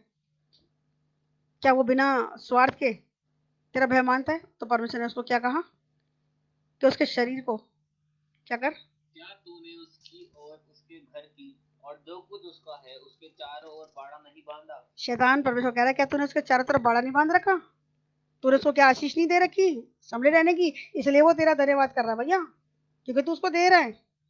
आज उसको मत दे और फिर देखते हैं कि वो तेरा धन्यवाद करता है कि नहीं करता। तो परमेश्वर ने क्या कहा, चौड़े होकर जा, तू जाके अय्यूब को परख ले, वो मेरा धर्मी जन है और वो मेरी बड़ाई करेगा। तो क्या कह रहा है वो? शैतान को क्या कह रहा है? तो उसके काम पर आशीष दी है और उसकी संपत्ति देश भर में फैल गई है, परंतु अब अपना हाथ बढ़ाकर जो कुछ उसका है उसे छू, तब वह तेरे मुंह पर तेरी निंदा करेगा। हाँ, परमेश्वर को कह रहा है कि अब तू जो तूने उसको आशीषें दे रखी उससे वापस ले ले, तब देख तेरे मुंह पे आके वो तेरी निंदा करेगा। तो परमेश्वर क्या कह रहा है? 11 तक पढ़ देंगे। वह तेरे मुंह पर तेरी निंदा करेगा। यहोवा ने शैतान से कहा, सुन, जो कुछ उसका है वह सब तेरे हाथ में है। परमेश्वर ने क्या कहा? जो कुछ उसका है वह तेरे जो हाथ में है। कुछ उसका है, उसका धन संपत्ति, उसके बच्चे, जितनी ब्लेसिंग उसको दे रखी थी, फैमिली ब्लेसिंग दी या उसको बिजनेस में ब्लेसिंग दी, उसके कामों में ब्लेस किया, उसको फिजिकल ब्लेसिंग, जो भी ब्लेसिंग दी थी, परमेश्वर ने कहा सब कुछ तेरे हाथ में दे रहा हूँ, क्या कर तू? सब तेरे हाथ में है, सब तेरे हाथ में है, बट केवल केवल एक बात, उसके केवल उसके शरीर पर हाथ ना लगाना। उसके शरीर पे हाथ मत लगाइयो, जान तेरे हाथ में नहीं है, जान तू नहीं ले सकता, बाकी भले सब कुछ ले ले, फिर देख मेरा अय्यूब कैसे करेगा, क्योंकि परमेश्वर जानता था वो बहुत धर्मी है। तब शैतान यहोवा के सामने से चला गया। फिर शैतान यहोवा के सामने से चला गया। कहाँ चला गया? अय्यूब को परखने के लिए। यहाँ बहुत बार परमेश्वर हमारे ऊपर घमंड करता है, उसने भरोसा किया, वो हमें देखता है, लेकिन बहुत बारी, हर बारी ऐसा नहीं होता कि हम गलत हैं और तभी शैतान आ रहा है। कभी कभी परखने के लिए भी आ जाता है कि परमेश्वर कहता है देख मेरा ये फलाना बच्चा बड़ा धर्मी है, ये वचन के अनुसार चलने वाला है, जा शैतान इसको परख के देख ले। और हमारे लोग वचन नहीं जानने के कारण भरमाए में आ जाते हैं और रोते रहते हैं, शैतान ने ऐसा कर दिया, शैतान ने ऐसा कर दिया। अगर आप वचन के अनुसार सही चलने वाले लोग हैं तो वो विपत्ति जो है, वो मुश्किल जो हालात है, वो शैतान की ओर से नहीं है। परमेश्वर परख रहा है, चौड़ा रहा है अपने बच्चे के विश्वास को देखकर, क्योंकि वचन में लिखा है मेरा धर्मी जन विश्वास से जीवित रहेगा, और यदि वो उससे हट जाए तो मेरा मन प्रसन्न नहीं होगा। तो परमेश्वर हमें कई बार परखने के लिए शैतान को भेजता है कि जा मेरे बच्चे को परख ले, देख ये मेरा धन्यवाद ही करेगा। और बहुत बार हम ये गलतियां करते हैं कि हम कुड़कुड़ाते पाए जाते हैं और हमारी आशीष रुक जाती है। उस टाइम परमेश्वर की आंखों में आंसू होते हैं कि मैंने तो बड़ा भरोसा किया था इसके ऊपर, कि हमने बड़ा भरोसा करके शैतान को भेजा, और देखो ये क्या कर रहा है। और शैतान फिर आके हंसता है परमेश्वर के मुंह पे, देख तेरे लोग ऐसे हैं, देख जरा, तू तो बड़ा चौड़ा होके कह रहा था कि देख इसका सब कुछ ले लें और ये फिर भी मेरा धन्यवाद करेगा, देख ये तो लोग कुड़कुड़ाने में लगे हुए हैं, तूने एक चीज इनसे छीनी या दो छीनी तो देख ये तो कुड़कुड़ाते फिर रहे हैं। लेकिन अब यहाँ क्या कह रहा है कि वो दोष लगाने वाला गिरा दिया गया। अब हमें डरने की जरूरत नहीं है, शैतान हराया गया है। और इसका एक और वचन में क्या लिखा है, अय्यूब का 9 से 11 हो गया, जकरिया का 3 का 1 पढ़ेंगे। शैतान भी कई बार जब हमारे पास आता है परमेश्वर से परमिशन लेकर आता है, अगर कोई दुख भी आ गया जीवन में तो निराश ना हो, हताश ना हो, परमेश्वर की नजर आपके और मेरे ऊपर है। लिखा रोमियो 8:28 में कि जो लोग परमेश्वर से प्यार करते हैं उनके लिए सारी बातें मिलकर भलाई को उत्पन्न करती हैं। ठीक है, इसके 11वें को सॉरी जकरिया 3 का 1 पढ़ के फिर हम जाएंगे 11वें वचन में। जकरिया 3:1। हालेलुया प्रभु यीशु। फिर उसने यहोशू महायाजक को यहोवा के दूत के सामने खड़ा हुआ मुझे दिखाया। क्या दिखाया? जकरिया कह रहा है उसको एक दर्शन दिखा रहा है परमेश्वर। क्या? फिर उसने यहोशू महायाजक को यहोवा के दूत के सामने खड़ा हुआ मुझे दिखाया या उसको दिखाया, जकरिया को दिखाया। और शैतान उसकी दाहिनी ओर उसका विरोध करने को खड़ा था। शैतान उसका विरोध करने के लिए दाहिनी ओर खड़ा था, राइट साइड में खड़ा है, दोष लगाने के लिए। देख जरा ये यहोशू क्या कर रहा है, देख ये ऐसे कर रहा है, ये वैसे कर रहा है, कोई भी एक पॉइंट मिल जाएगा और शैतान फटाक से दोष लगाता है। और यहाँ जकरिया को ये दर्शन दिखा रहे हैं, दोष भी लगा रहे हैं। तो अब हमें डरने की जरूरत नहीं, क्योंकि यीशु मसीह ने क्रूस पर जान देकर शैतान का खुल्लम खुल्ला तमाशा बनाकर उसको स्वर्ग से फेंक दिया गया। वो स्वर्ग में है ही नहीं तो अब दोष क्या लगाएगा वो? अब वो कहाँ गया? पृथ्वी पर आ गया। अब ध्यान देना, अब पृथ्वी पर आप और मैं है और हमारे जैसे और भाई बहन जो परमेश्वर की सेवा कर रहे हैं। अब उस पृथ्वी पर हम जैसे लोगों के बीच में वो काम कर जाता है। उसको काम करने का मौका तब नहीं मिलता जब आप और मैं आज्ञा पालन में चलते हैं। और वो पृथ्वी के लोगों को हमेशा एक काम में डराता है, भरमाता है या प्रवोक करता है गलत कामों के लिए कि आप और मैं आज्ञा ना मान। क्यों? क्योंकि जो आज्ञा नहीं मानते उनके जीवन में शैतान काम करता है। वो उकसाता है कि भैया तुम वचन मत पढ़ो, तुम प्रार्थना मत करो, तुम धन्यवाद मत करो, तुम परमेश्वर की हुजूरी में मत रहो, तुम सुसमाचार मत सुनाओ। अरे अपना काम कर लो ना, क्या करोगे सुना सुना के? कोई नहीं सुनने वाला, चलो अपना काम कर लो। अपने घर के काम नहीं क्या? वेले हो क्या तुम लोग? फालतू हो? कुछ भी बात बोलकर वो भरमाता है ना। तो यहाँ अब 12 के 11 को हम पढ़ेंगे। वो क्योंकि पृथ्वी पर गिराया गया है और अब उसको और कोई काम नहीं और वो बौखलाया हुआ है। पहले यीशु मसीह ने खुल्लम खुल्ला तमाशा बनाया था, अब यह मिकाल और उसके दूतों के द्वारा उसको हरा कर कहाँ फेंका गया? पृथ्वी पर गिराया गया। अब वो पृथ्वी पर आ चुका है और लिखा सारे संसार को भरमाने वाला वही है। आज सारा संसार उस दुष्ट के वश में पड़ा हुआ है, केवल वो लोग बचे हुए हैं जो यीशु मसीह को अपने उद्धारकर्ता के रूप में ग्रहण कर चुके। और अब उन लोगों को, क्योंकि बाकी लोग तो ऑलरेडी उसके कब्जे में है ही हैं, वचन को जानने के कारण हम समझ पा रहे हैं ना। तो सारे लोग उसके कब्जे में है, पर जो लोग कब्जे में नहीं, कौन? जो मसीह के नाम पर विश्वास करके चल रहे हैं, वो लोग उसके कब्जे में नहीं है। तो वो उनको अपने कब्जे में करने के चक्कर में 99 उसके हाथ में है, वो जो 1% मसीह लोग जो है उसके कब्जे में नहीं है। अब ये अब डायरेक्टली उनको कुछ नहीं कर सकता, ये इनडायरेक्ट होकर वो भरमा रहा है कि आप और मैं आज्ञा पालन ना करें। तो ऐसे लोगों के लिए क्या कह रहा है? हम पढ़ेंगे 11वें आयत को, 12 का 11 प्रकाशित वाक्य 12 का 11 के लहू के कारण और अपनी गवाही के वचन के कारण उस पर जयवंत हुए। किसके द्वारा जयवंत हुए? जो लोग भी जयवंत हो रहे हैं आज संसार के ऊपर, जो जय पाए लिखा है ना, तो यहाँ वो 2 तरीके बताए कि उन 2 कारणों से जयवंत हो रहे हैं मसीह लोग। किसके कारण? एक तो मेमने के लहू पर विश्वास करने के कारण। जितने लोग संसार में हैं, जितने लोग यीशु मसीह पर विश्वास कर रहे हैं कि हाँ यीशु मसीह का लहू मेरे लिए बहाया गया, यीशु मसीह मेरे लिए मारा गया, मेरे लिए गाड़ा गया और मेरे लिए ही तीसरे दिन मुर्दों में से जी उठा, जिसका ये विश्वास है, पहले तो वो लोग जीत रहे हैं। और दूसरा, जो अपनी मुंह की गवाही के वचन के कारण, जो विश्वास करेंगे तो उनके जीवन में जय भी आती है, और जो गवाही उनके जीवन में बनती है, जब वो गवाही बांट रहे होते हैं दूसरों के जीवन में, दूसरों का विश्वास बढ़ता है कि अरे इसके जीवन में काम होगा तो भाई मेरे में भी होगा। तो इस प्रकार के दो प्रकार के लोग, जो मसीह पर विश्वास करने वाले लोग हैं और मसीह के नाम की गवाहियां दे रहे हैं, ये लोग संसार के ऊपर जय पाते हैं। हालेलुया। अगर आप भी जयवंत होना चाहते हैं शत्रु के ऊपर, तो आपको और मुझको क्या करना है? मसीह पर विश्वास करते रहना है लगातार, और दूसरा अपनी गवाहियां लोगों को शेयर करते रहना है, तभी आप और मैं जयवंत होते। बहुत से लोग इस बात की गहराई को नहीं जानते कि क्यों गवाही देना। बहुत सारे लोग मुझे बोलते हैं कि घंटा क्यों गवाहियां दिलवाते हैं, उसमें इतना टाइम लग जाता है। यकीनन टाइम लगता है जरूर, क्योंकि जिंदगी बदल होती है और शैतान को खलबली मचती है। क्यों 1 घंटा लग रहा है? क्यों संगति में 2 के 3 घंटे लग जाए, 4 घंटे लग गए?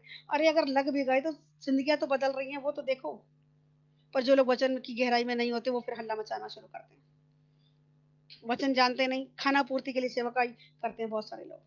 इतने बजे शुरू होगी, इतने बजे खत्म हो जाएगी। आत्मा की अगुवाई में नहीं चलते। हर जगह एक तरह के लोग नहीं होते।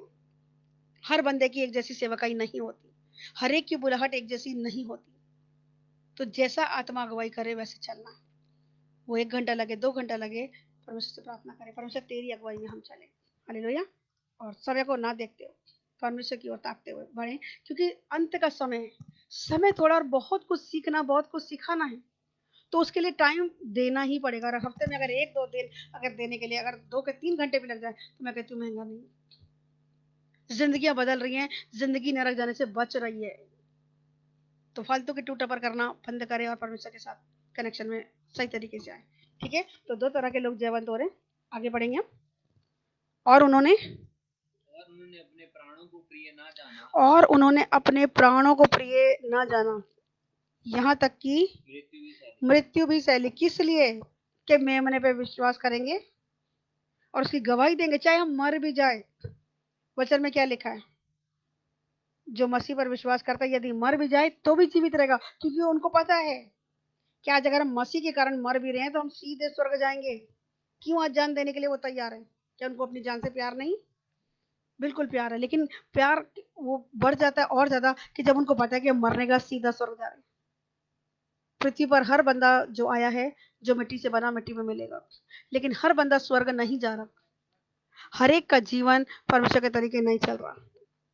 इसलिए आज दुनिया भर में परमेश्वर के वचन की मुनादी के लिए जगह जगह मीटिंग्स हो रही हैं, जगह जगह क्रूसेड हो रहे हैं, जगह जगह कन्वेंशन होती हैं। किस लिए?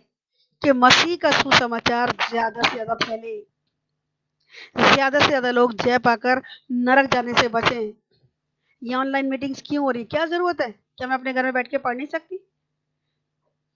या मेरे लोग नहीं पढ़ सकते? या आप भी अगर समय दे रहे, क्यों दे रहे हैं? क्योंकि हमें उन प्रकाशनों को पाना है। क्योंकि मसीह का ज्ञान ना होने से तो प्रजा नाश हो रही थी। लेकिन जब हम इस ज्ञान को पाते हैं तो हमारा विश्वास और स्ट्रांग होता है, फेथ बिल्डअप होता है, बढ़ता है, और विश्वास के कारण आप और मैं जीवित रहते हैं। कैसे?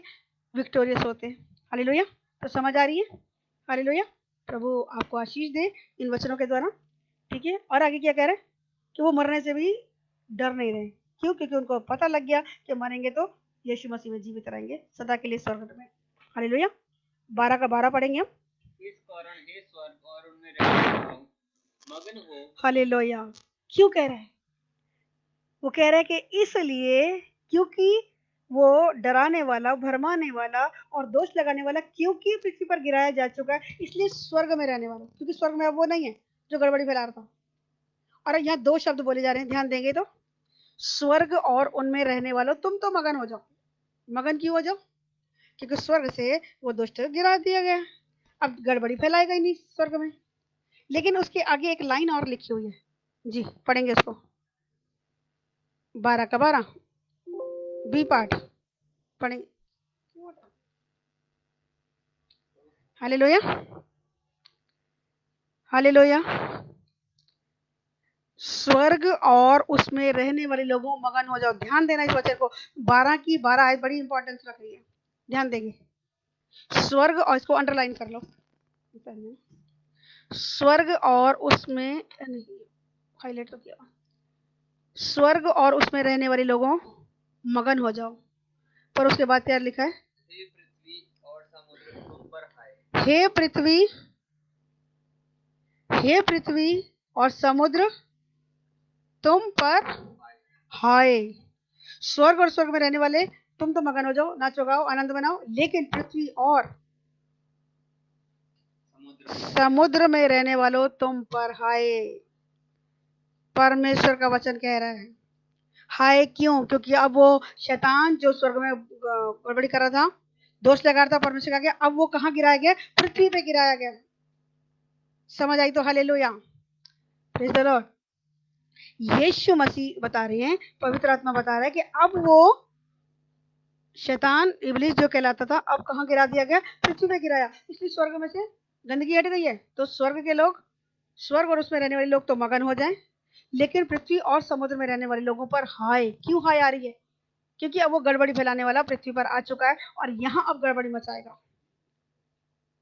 यहाँ पर वो कह रहा है हाय। तो ध्यान देने वाली बात है, अगर आप और मैं जय पाना चाहते हैं तो अपनी गवाही को खराब होने से बचाएं,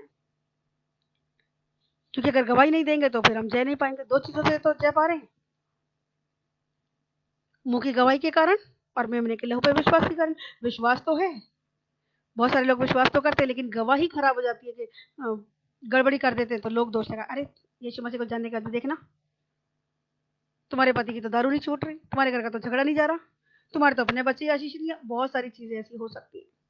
तुम्हारे तो अपने घर का लड़ाई झगड़ा खत्म नहीं होता, तुम्हारे घर से लड़ाई की आवाज आती रहती। हाँ, शैतान दोष लगाने के लिए, शैतान भरमाने के लिए पृथ्वी और समुद्र पे आ चुका है। इसलिए पृथ्वी और समुद्र में रहने वालों पर हाय बोली जा रही है। लेकिन यहाँ क्या कहा जा रहा है? एक और बात, क्योंकि शैतान बड़े क्रोध के साथ तुम्हारे पास उतर आया है, इसलिए हाय है। बड़े क्रोध के साथ, क्योंकि स्वर्ग से धक्का मार के निकाला गया। मिकाइल और उसके दूतों ने धक्का मार के उसको हरा के, लड़े तो थे ये लोग उससे, पर प्रबल नहीं हुए थे। और वहां से जब गिराए गए तो अब यहाँ साफ लिखा है कि बड़े क्रोध के साथ वो शैतान जो है उतर आया है, उतर आया है, क्योंकि जानता है कि उसका थोड़ा ही समय और बाकी।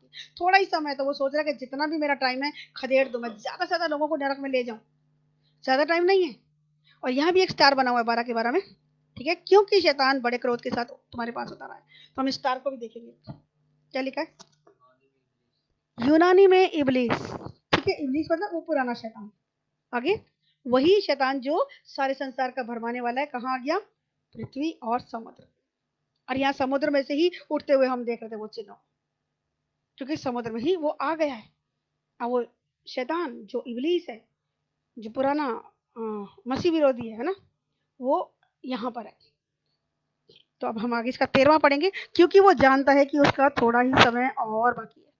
तो वो चाह रहा है कि इस थोड़े से टाइम में ज्यादा से ज्यादा लोगों को क्या करे? अपनी गिरफ्त में रख के नरक को ले जाए। तो इस बात को आपको और मुझको समझना होगा। जहां कहीं भी वो आपको और मुझको वचन से हटा रहा है, वचन पढ़ने से रोक रहा है, प्रार्थना करने से रोकता है, या मसीह का कोई भी काम करने से रोकता है, तो समझ जाना ये शैतान की चाल। कुरान में लिखा कि शैतान की युक्तियों से तुम अनजान मत रहो, शैतान का कोई दांव तुम पर ना चले, ऐसा लिखा है। और तुम शैतान की युक्तियों से, उसकी योजनाओं से अनजान ना रहो। तो जहां भी ये चीजें डाइवर्ट कर रही, समझ आना कि शैतान कहीं ना कहीं योजना बना के आपको और मुझको मसीह से दूर करना चाहता है, क्योंकि बाकी लोग तो उसके कब्जे में।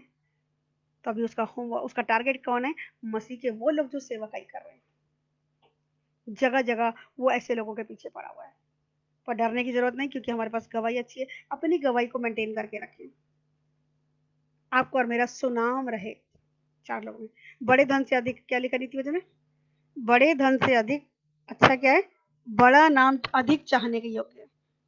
तो आज लोग क्यों नाम के पीछे भाग रहे हैं? क्योंकि बाइबल में ये बात लिखी है कि अगर आपका सुनाम है, 4 लोगों में इज्जत है, तो वो चीज ज्यादा मायने रखते हैं बजाय इसके कि आपके पास प्रॉपर्टी कितनी है।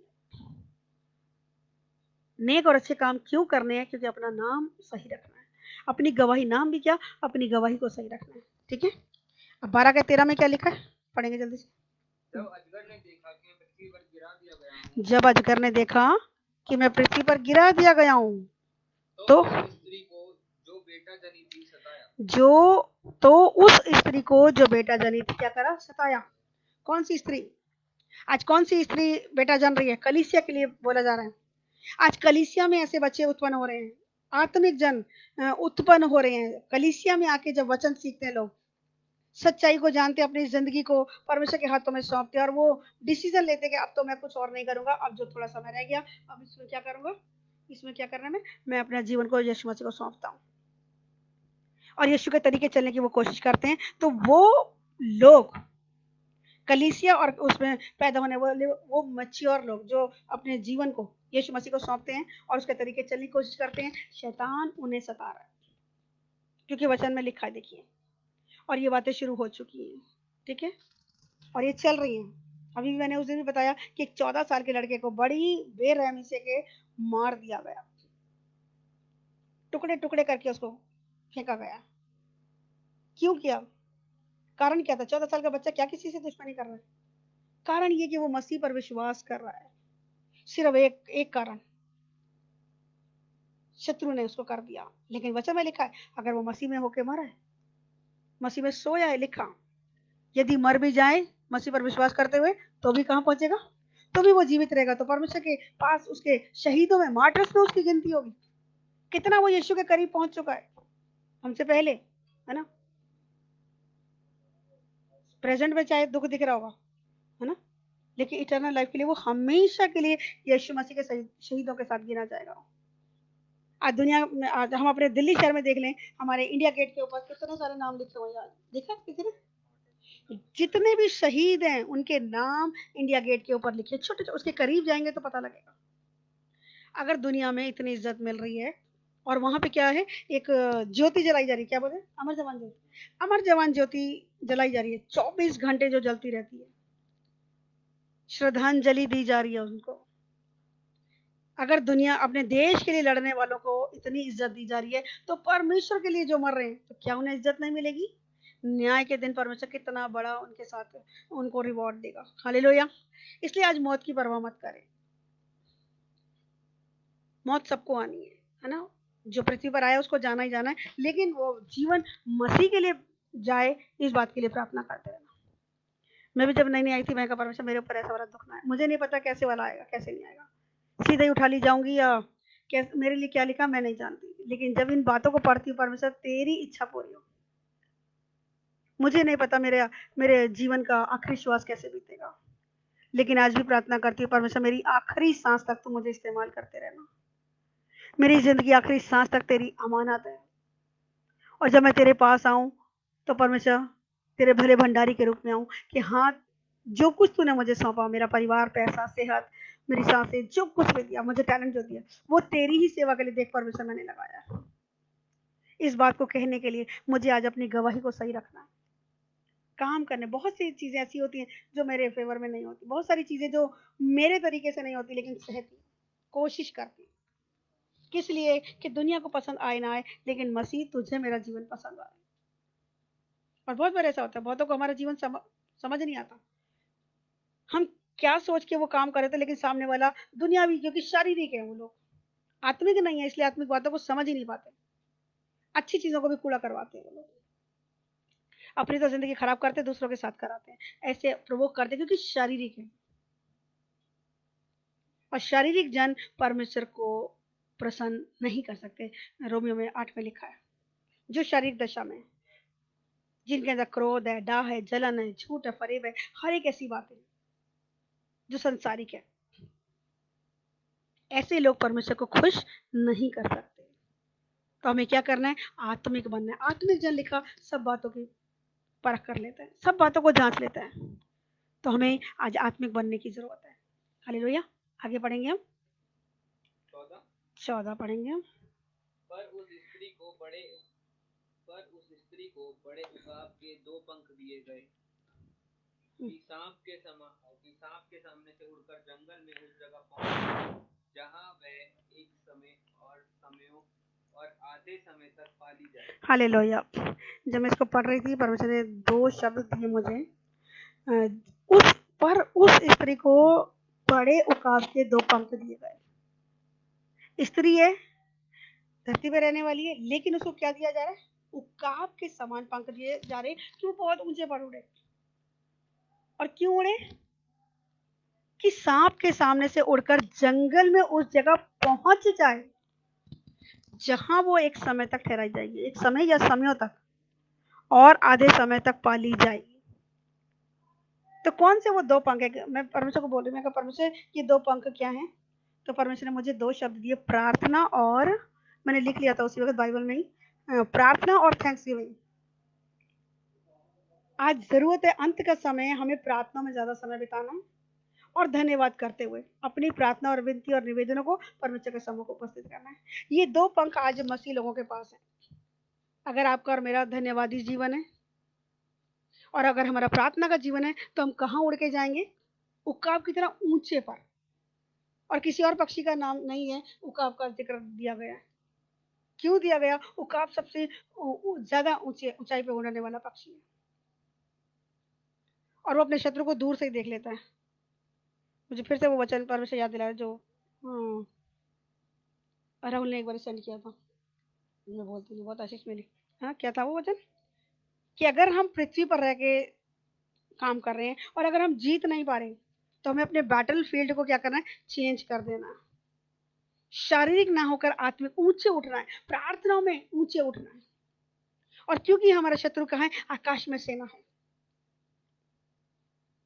शरीर की बातों में अगर चलते रहे तो कभी भी हम जय नहीं पाएंगे। अगर हम प्रार्थनाओं में आत्मिक माहौल में आ जाएंगे, और परमेश्वर का वचन आत्मा भी है और जीवन भी है, परमेश्वर के वचन के अनुसार जब हम चलेंगे तो क्या करेंगे? हम जय पाएंगे। और एक समय ठहराया आत्मिक टाइम, आत्मिक माहौल में रहने के लिए विनती और प्रार्थना करने की धन्यवादी जुबान रखते हुए प्रार्थना और आराधना करते रहे। ठीक है? और वहां पर क्या रखा जाएगा? कि वो आधे समय तक पाली जाए। एक समय ठहराया कि वहां पे कुछ पर्टिकुलर टाइम तू प्रार्थना में समय बिता बेटा। जब ये समय तू प्रार्थना में बिताएगी और धन्यवाद करेगी तो अपने शत्रु के ऊपर जय पाएगी और तुझे मैं वहां से निकाल लूंगा। जंगल में क्यों लेके गया उसको? जंगल में क्या था? यीशु मसीह क्योंकि जंगल में प्रार्थना करने जाते थे दुख उठाने के लिए। मतलब दुख उठाने के साथ साथ प्रार्थना कर, दुख उठाते। आज बहुत सारी चीजें हमें तोड़ती हैं, स्पेशली जब हमारा प्रार्थना का टाइम होता है और हमारे बीच में कुछ ना कुछ पंगा हो जाता है ना। ज्यादातर लोगों के साथ मैं यही देखती हूँ। हम भी जब नए नए आए थे ऐसे ही होता था, लेकिन आज समझ गए शैतान की चाल को, तो उन चीजों से अलग हटते हुए प्रार्थना में जीवन बिताते हैं, है ना। और यहाँ एक छोटा सा स्टार बना हुआ, मैं चाहती हूँ उसको भी हम देख लें। वो स्त्री वहां पे पाली जाएगी। 12 का 14, डैनियल का 7 का 25, 7 का 25 और 12 का 7 दोनों दोनों पढ़ देंगे जी। और वह परम प्रधान के विरुद्ध बातें कहेगा और परम प्रधान के पवित्र लोगों को पीस डालेगा। कौन पीस डालेगा? शैतान के लिए बात हो रही है यहाँ पे। एंटीक्राइस्ट जो आएगा, जो मसीह विरोधी है, वो क्या करेगा? दोबारा पढ़ेंगे। और वह परम प्रधान के विरुद्ध बातें कहेगा। परम प्रधान के विरुद्ध में बातें करेगा कि कोई परमेश्वर नहीं है भैया, कोई मर के जिंदा नहीं हो रहा, ये सब बेकार की बातें, अफवाहें हैं जी। कहीं बीमारियां भी ठीक हो जाती है बिना दवाई के। अरे मर जाओगे तुम, खा लो दवाइयां अपनी, माफ करना। अच्छा, हमने क्या चूड़ियां पहनी हुई है? कोई हमसे लड़के जा रहा, हम लड़े भी ना। तुम्हारी थ्योरी तुम अपने पास रखो, अपनी फिलोसफी तुम अपने पास रखो। बहुत सारे लोग आज हमें ऐसा बोलते हैं। पागल नहीं है जो सुनते रहे या सहते रहे। किसी को अगर समझाने की करो कि बेटा अगर ये बात सामने वाले ने गलत की है तो तुम मत करो, तुम बुराई के बदले बुराई मत करो। अच्छा, हम चाहते रहे, आप ही सह लो भैया, हम नहीं सह सकते। हर लोगों के अंदर पेशेंस नहीं है। क्यों? परमेश्वर। और ये काम किसके होते हैं? शैतान क्या है? उकसाता है उन्हें गलत काम करने के लिए, आज्ञा तोड़ने के लिए उकसाता है। क्योंकि आज्ञा जब तोड़ेंगे तो शैतान उनके जीवन में काम करेगा, और शैतान अगर काम करेगा तो परमेश्वर की आशीष कैसे पाएंगे? परमेश्वर की आशीषों से वंचित रह जाएंगे, रोते कलपते ही, और एक दिन उनका विश्वास जाएगा फिर। अरे हम तो यीशु मसीह पे विश्वास करते हैं, कुछ होता है नहीं। क्यों नहीं हो रहा? क्योंकि आज्ञा पालन में तो हो ही नहीं, तो कहां से कुछ हो? तो यहाँ क्या लिखा है कि वो, दोबारा पढ़ देंगे, 7 का 25, डैनियल 7:25। और वह परम प्रधान के विरुद्ध बातें कहेगा। वो परम प्रधान के विरुद्ध में बातें करेगा और परम प्रधान के पवित्र लोगों को पीस डालेगा। परम प्रधान के पवित्र लोग। कौन पवित्र लोग? जो मसीह पर विश्वास करते हैं। दूसरा पहला पत्रस 2:9 में क्या लिखा है? जो परमेश्वर विश्वास करते हैं वो क्या है? याजकों का समाज है, पवित्र लोग हैं, परमेश्वर की निज प्रजा है आप और मैं। तो ऐसे लोगों को क्या कर रहा है? जो उसकी पवित्र प्रजा है, क्या कर रहा है वो? पीस डालेगा, ऐसा लिखा है, वचन में लिखा है। तो पिसेंगे भाई। आज बहुत सारे लोग जो दुख उठा रहे, वचन में पहले ही बता दिया गया, क्योंकि अब मैच्योरिटी लेवल में आना है। अब दूध पीने वाले ही सिर्फ नहीं रह जाना, हमें हमें मांस खाने वाला बनना है, सॉलिड फूड खाने वाला बनना है। सॉलिड फूड ये है कि जो भक्ति के साथ जीवन बिताना चाहते हैं वो सब क्या है? सताए जाएंगे। जो परमेश्वर के साथ भक्ति के साथ जीवन बिताना चाहते हैं वो सताए जाएंगे, ये वचन में लिखा है तिमोथी में। ठीक है, तो यहाँ इब्लीस क्या कह रहा है कि सब लोगों को वो पीस डालने की कोशिश करेगा। कोशिश नहीं करेगा, मारेगा। वो कैसे मारेगा?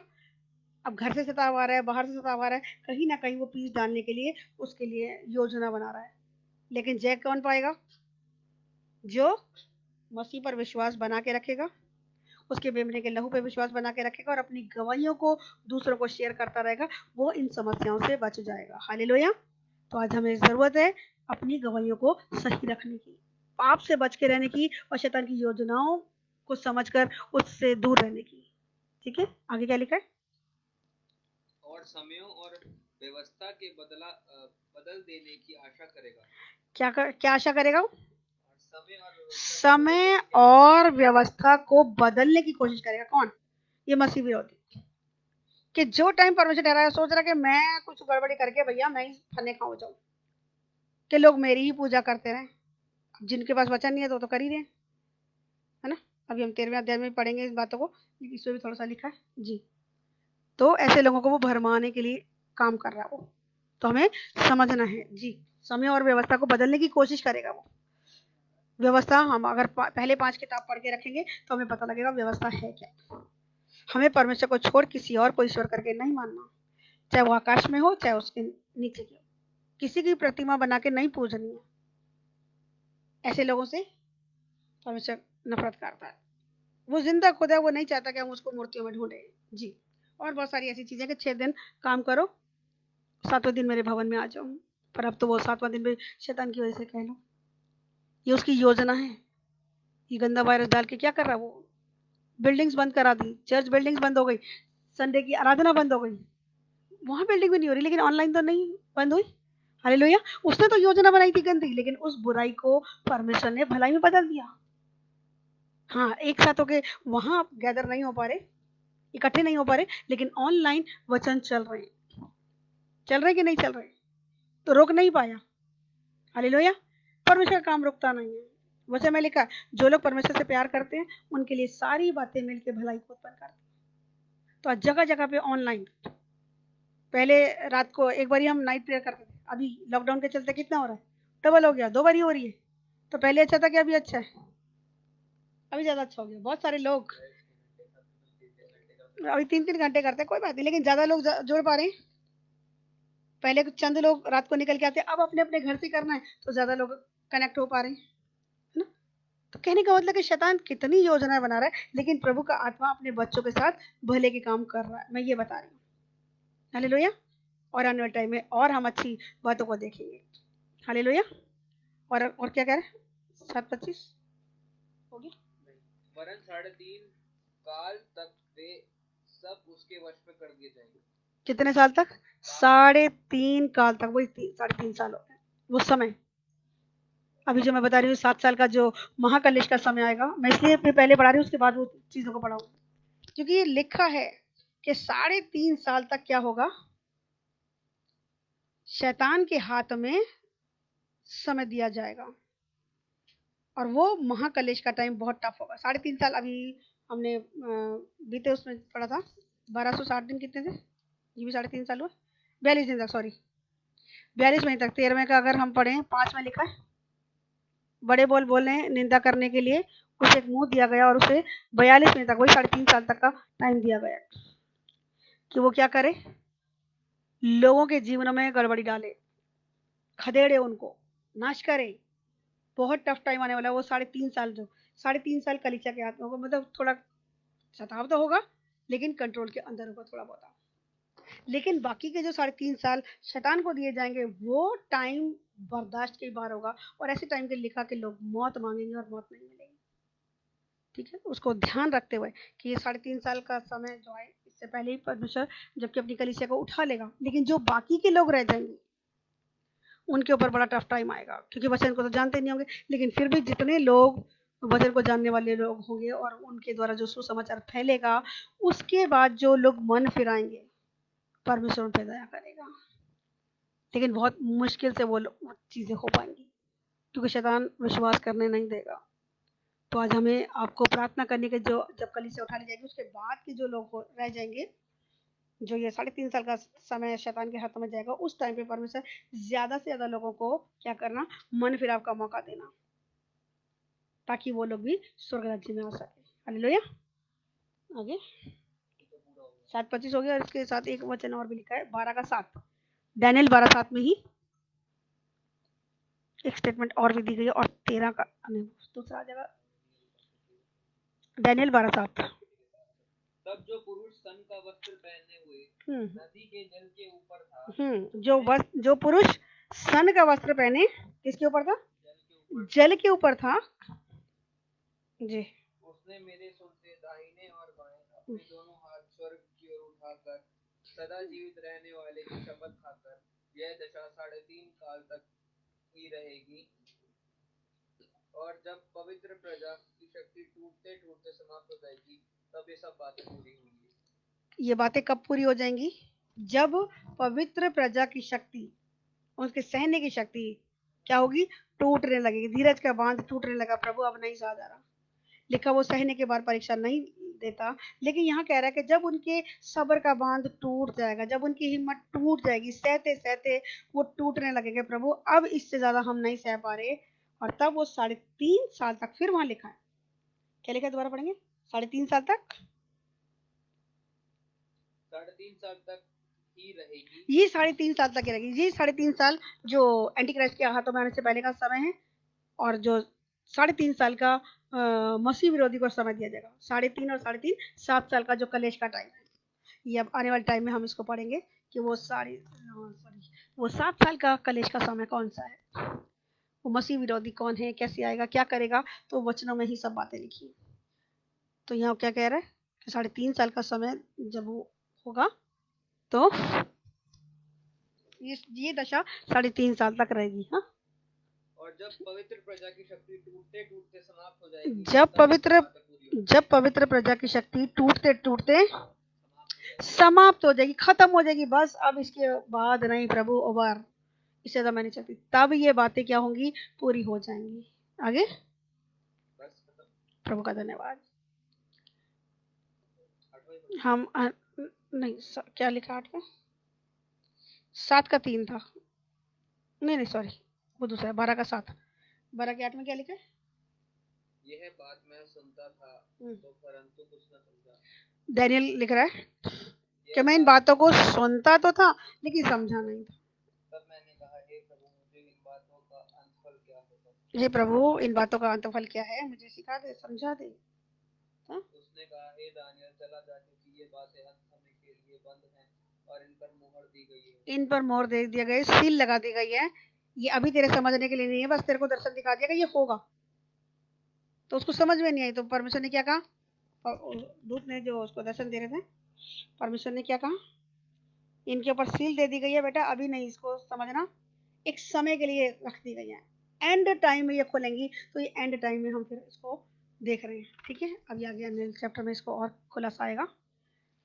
प्रकाशित वाक्य 12 में वापस आ जाए,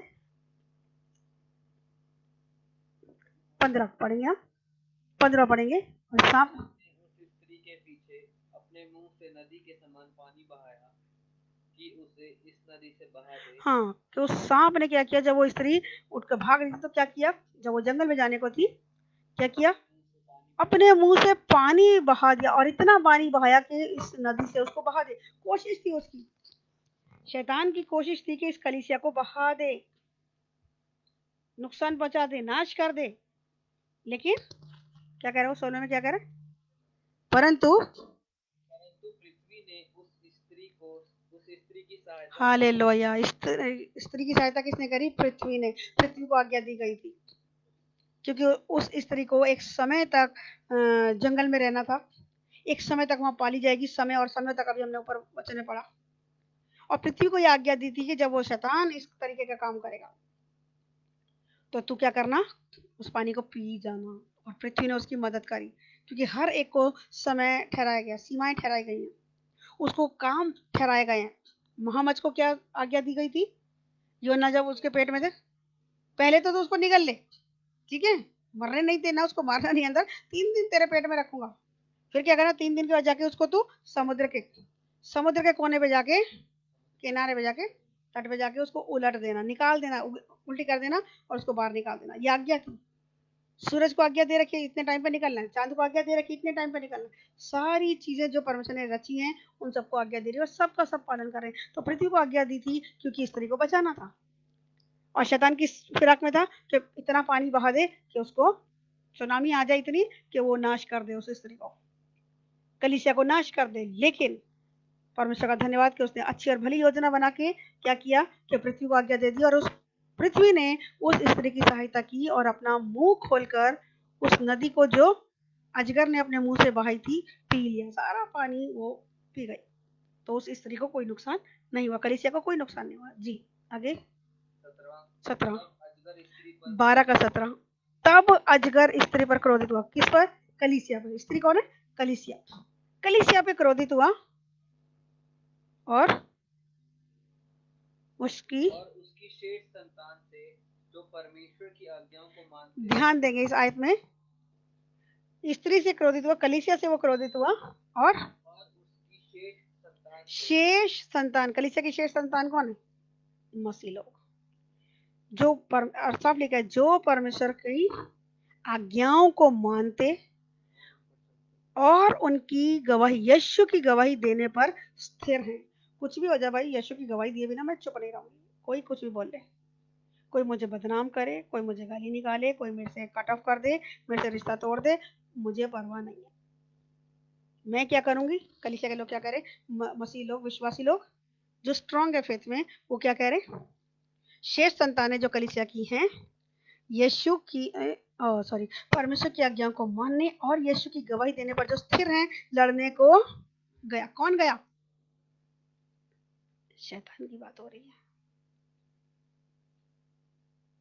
कलीसिया को सता रहा वो, ये टाइम चल रहा, वो शुरुआत हो चुकी है।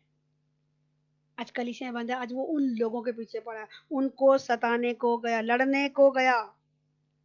साफ लिखा, लड़ने को गया। किसको? जो आज्ञा पालन कर रहे हैं। और वह समुद्र के बालू पर जाकर खड़ा हो गया। बालू पर, अभी हमने बीते दिनों में क्या पढ़ा था? शैतान जो निकला था कहाँ खड़ा था? उसका एक पैर कहाँ था? समुद्र पे था, और एक पैर पृथ्वी पर था, बालू पर था। अन्य जाति जो उसका पैर था, दायां पैर कहाँ दिखा रहा था? पृथ्वी पर दिखा रहा था। अन्य जाति लोगों पर, मतलब अन्य जाति के लोगों से लड़ने के लिए निकला है शैतान। तो इसलिए अब डरने की जरूरत नहीं है, क्योंकि उसकी सारी पावर पे आपको और मुझको अधिकार दे दिया गया है। हालेलुया। और हम अपने मुंह की गवाही के कारण और मेमने के लहू पर विश्वास करने के कारण हम जयवंत हुए और जयवंत होते रहेंगे। तो अपने हिस्से का काम करते चले जाइए।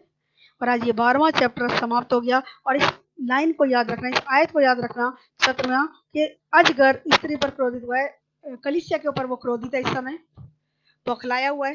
क्यों बौखलाया हुआ है? क्योंकि सारे अधिकार कलीसिया को हैं, क्योंकि वो स्वर्ग से गिराया गया, उसके पास पावर नहीं है, वो स्वर्ग में कोई काम नहीं कर सकता। अब पृथ्वी पर उन लोगों के जीवन में काम करने की कोशिश में है वो, जितने लोग मसीह के साथ चलने को तैयार हैं, जो उसकी गवाही देने के लिए स्थिर है। कुछ भी हो जाए, मैं यीशु मसीह को नहीं छोड़ूंगी। आज आप और मैं डिसीजन क्या लेते हैं? कुछ भी हो जाए, हम यीशु को नहीं छोड़ेंगे। तो ध्यान रखिए, कहीं ना कहीं से वो अटैक मारेगा, लेकिन अटैक उसका हमारे ऊपर तब सफल नहीं होगा जब आप और मैं अपनी गवाही को सही तरीके से मेंटेन करके रखेंगे। हालेलुया। हम अगर वचन के अनुसार चलने वाले लोग हैं तो हमारे ऊपर उसकी ये वाली कोशिश फेल हो जाएगी। हालेलुया। तो इसलिए आज जरूरत है अपने आप को मसीह के वचन के अनुसार चलाने की। प्रभु इन वचनों के पढ़े जाने पर, सीखने पर परमेश्वर आप सबको आशीष दे। हालेलुया। तो अभी हम नेक्स्ट टाइम में 13वां अध्याय पढ़ेंगे, या जैसे आत्मा अगुवाई करेगा। एंटी क्राइस्ट अभी हमने 7 साल वाला पढ़ा है, तो अभी हम कोशिश करेंगे कि उन वचनों को देखें कि 7 साल वाला क्या है। लेकिन क्योंकि अभी 13वें अध्याय में भी इसके बारे में थोड़ा सा लिखा है, कोशिश करेंगे अगर 13वां अध्याय पहले पढ़ लें तो उसके बाद हम पढ़ें एंटी क्राइस्ट और वो, क्योंकि बहुत सारी चीज़ें 13वें अध्याय में भी लिखी हुई हैं। ठीक है, और यहाँ जब पढ़ लेंगे तो हमें वो सब चीज़ें सीखने में और इजी हो जाएगा। ठीक है, प्रभु आशीष दे सबको। आइए हम प्रार्थना में चलेंगे। परमेश्वर हम सबके साथ रहें। हालेलुया। आइए हम आंखें बंद करेंगे और प्रार्थना करेंगे कि परमेश्वर, हम प्रार्थना ये करेंगे कि परमेश्वर हमारी गवाहियाँ खराब ना होने पाए। वो अजगर जो बड़ा इब्लीस पुराना सांप कलीसिया या उसके लोगों को सताने के लिए निकला है, जो सताने जा रहे हैं, हमारे ऊपर उसका कोई वार सफल ना हो। अभी मैंने एक वचन आपको पढ़ाया कि जितने हथियार हमारी हानि के लिए बनाए जाएंगे उनमें से कोई भी हम पर सफल नहीं होगा। किन के ऊपर सफल नहीं होगा? जो परमेश्वर के दास लोग हैं। जो दास नहीं है, जो परमेश्वर की सेवा नहीं कर रहे, उनके ऊपर शत्रु के अटैक काम करेंगे। इसलिए आज्ञा पालन करना बहुत ज्यादा जरूरी है। अपने आप को शत्रु से बचा के रखने के लिए ये हथियार बहुत पावरफुल वेपन है हमारे पास, बहुत सामर्थ्य हथियार है। और दूसरा कुरिन्थियों में लिखा है कि 3 से लेकर 5 तक में 10 का 3 से 5 में कि हमारी लड़ाई के हथियार क्या है? शारीरिक नहीं, वरन शैतान के गढ़ों को ढाने के लिए परमेश्वर के द्वारा आत्मिक है। आत्मिक हथियार हैं, और आत्मिक हथियार हम सब जानते हैं। 6ठे अध्याय में हमने सब पढ़ा हुआ है ना, बहुत अच्छे से उसको सीखा है। सत्य से अपनी कमर कसनी, धार्मिकता की झिलम पहननी, उद्धार का टोप पहनना है, धार्मिकता की झिलम पहननी है, सुसमाचार के पांव में तैयारी के जूते पहनने, और वचन की तलवार लेकर, विश्वास की ढाल को लेकर वचन की तलवार के साथ। ये 6 वेपन हमारे पास बहुत स्ट्रांग है। 5 हथियारों से हम बचाव करते हैं, 6ठे हथियार से हम शत्रु को मारते हैं, वचन की तलवार। इसलिए वचन में जितना ज्यादा मजबूत हो सकते हैं, वचन में मजबूत होइए। जितना सुसमाचार दूसरों को दे सकते हैं दीजिए। जितना लोगों को यीशु के करीब ला सकते हैं, यीशु से मेल मिलाप करा सकते हैं, उतना ज्यादा लोगों को सुसमाचार सुना के उद्धार का रास्ता दिखाइए। आज अपने आप को जांचे कि आज यीशु मसीह को जाने कितना टाइम हो गया। साल, 6 महीने, 2 साल, 10 साल, 5 साल, 4 साल, इतने सालों में कितने लोगों ने आपके द्वारा उद्धार पाया? एक लिस्ट बनाना और देखना, जांचना अपने आप को कि हम विश्वास में हैं कि नहीं। आपने खुद आशीष पाली काफी नहीं है। अंजीर का पेड़ ना बनिए।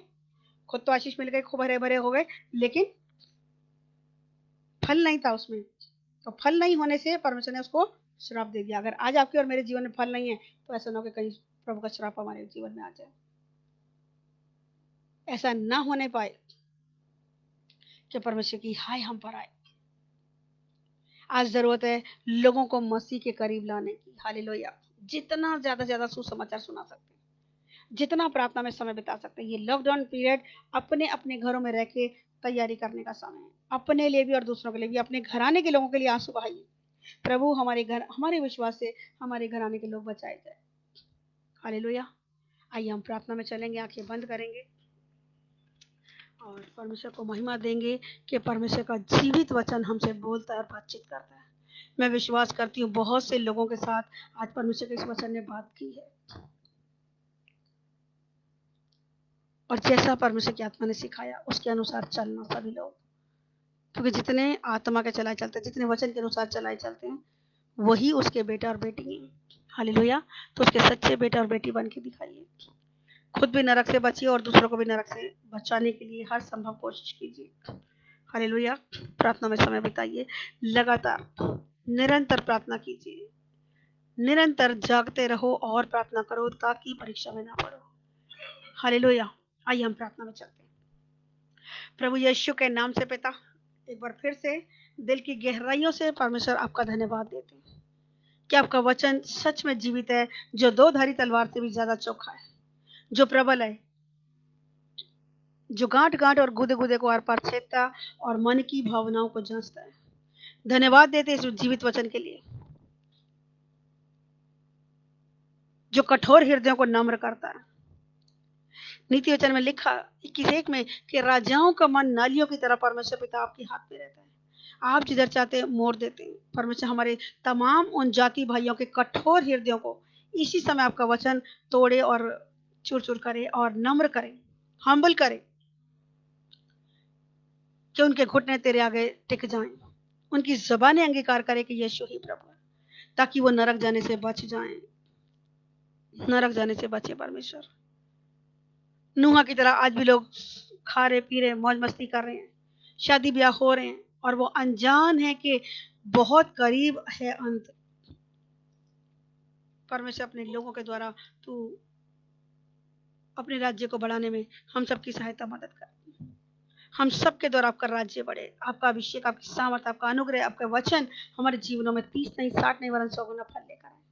आज का वचन जिंदगियां बदले, परिस्थितियां बदले और परफेक्ट बनाए हम सबको, ताकि परमेश्वर का जन सिद्ध बने। इसीलिए पवित्र शास्त्र में ये वचन लिखे गए हैं।